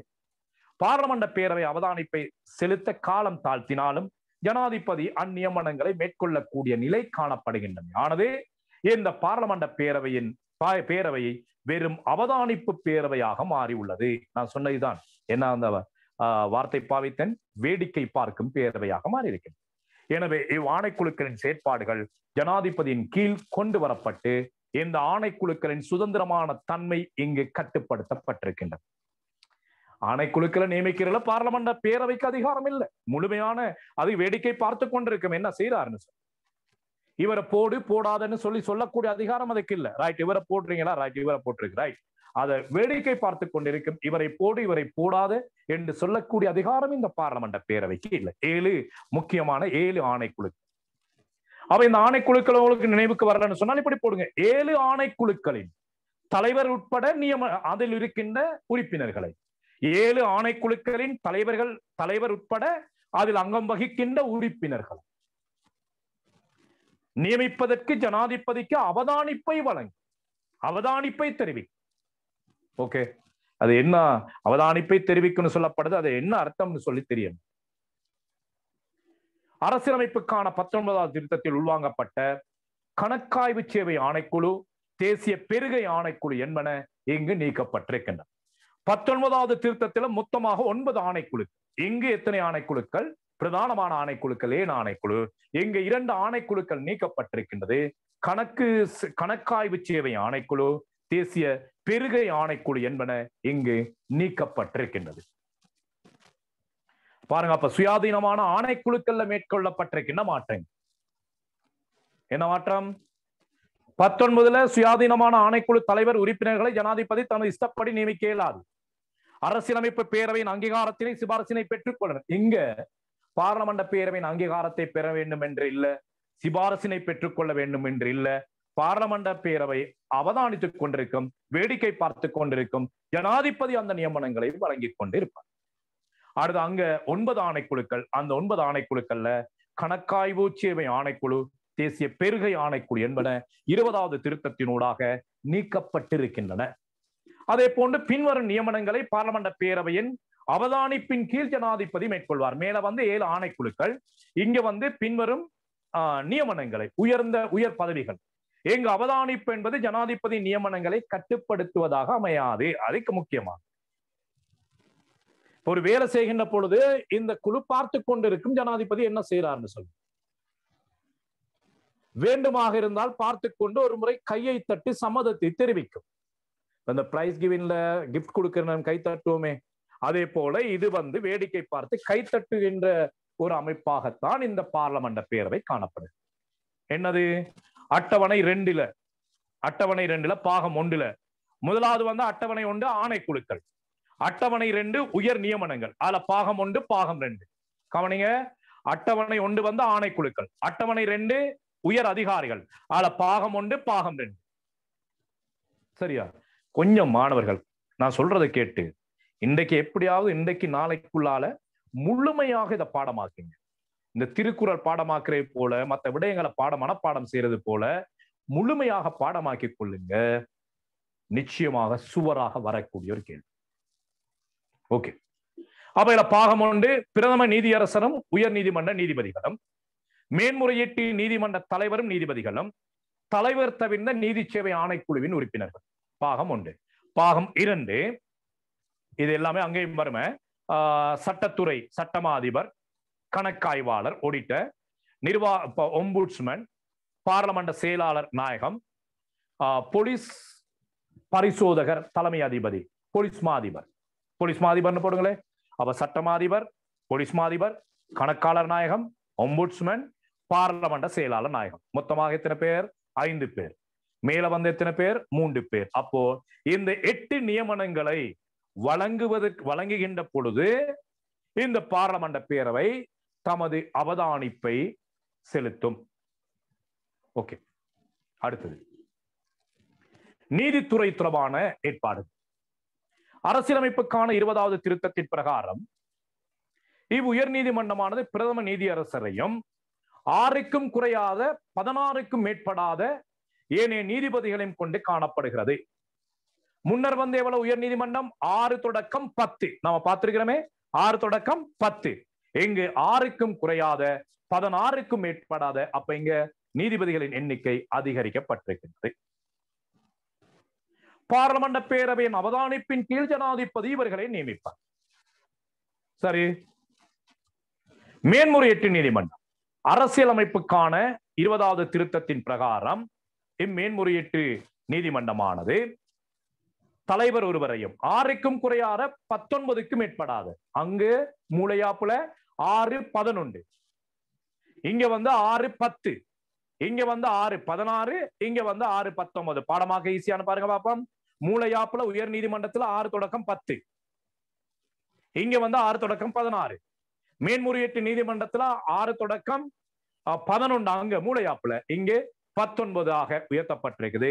இங்கேயும் பாராளுமன்ற பேரவை வேடிக்கை பார்த்து கொண்டிருக்கும் பொழுது ஜனாதிபதி அவர்களை நியமிப்பார். நீதி சேவை ஆணைக்குழு அரசியலமைப்புக்கான 19வது திருத்தத்தின் பிரகாரம் ஜனாதிபதி அரசியலமைப்பு பேரவையின் பிரகாரம் குறித்தளிக்கப்பட்ட காரணத்திற்காக இவ் ஆணைக்குழு உறுப்பினர்கள் எவரேனும் ஒருவரை பதவி நீக்கலாம் அரசியலமைப்பு பேரவையின் அங்கீகாரத்தோடு.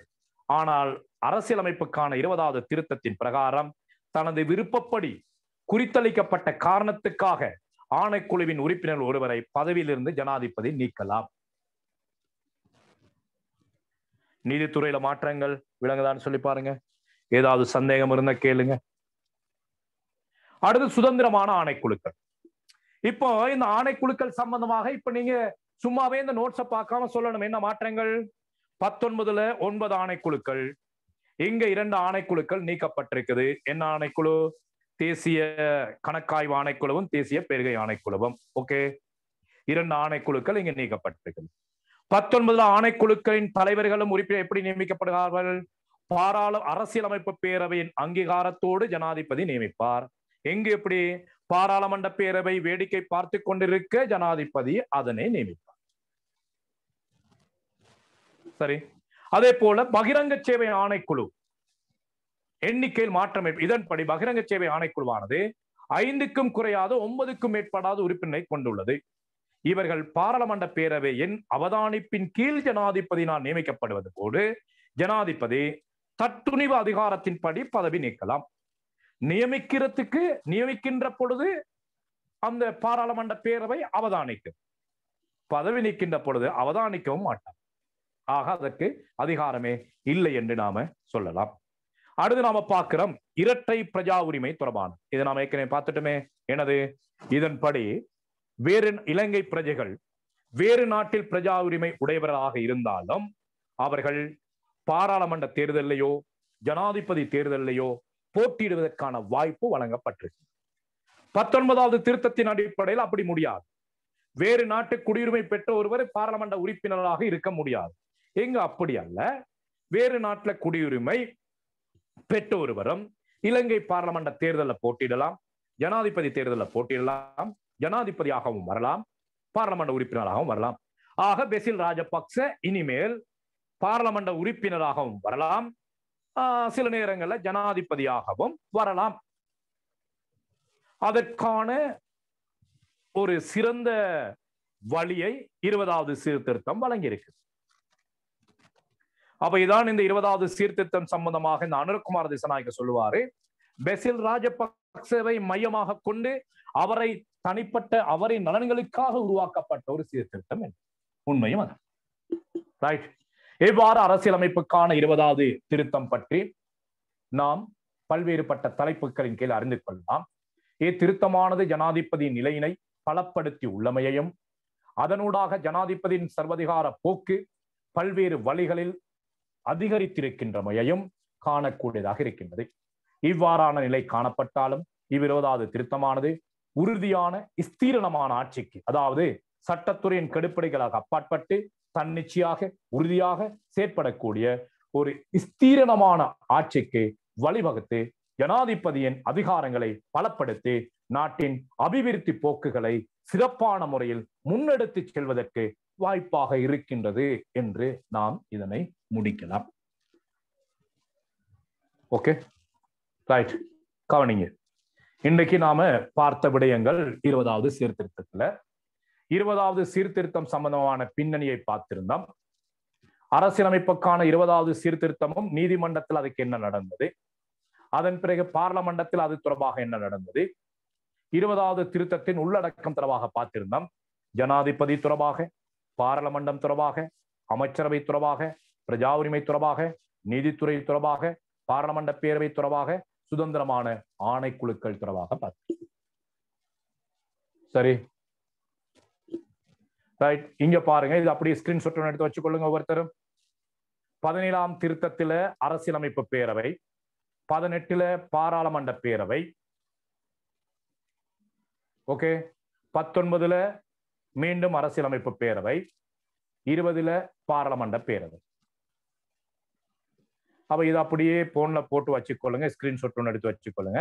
இது அப்படியே கொஞ்சம் பாடமாக்கிக்கொள்ளுங்க, ஒன்றும் பெருசா பாடமாக்குறதுக்கு இல்லைங்க. பாருங்க, இது ரெண்டும் உண்டு, இதுவும் இதுவும் உண்டு, இதுவும் இதுவும் உண்டு, ஒரே மாதிரி தான்.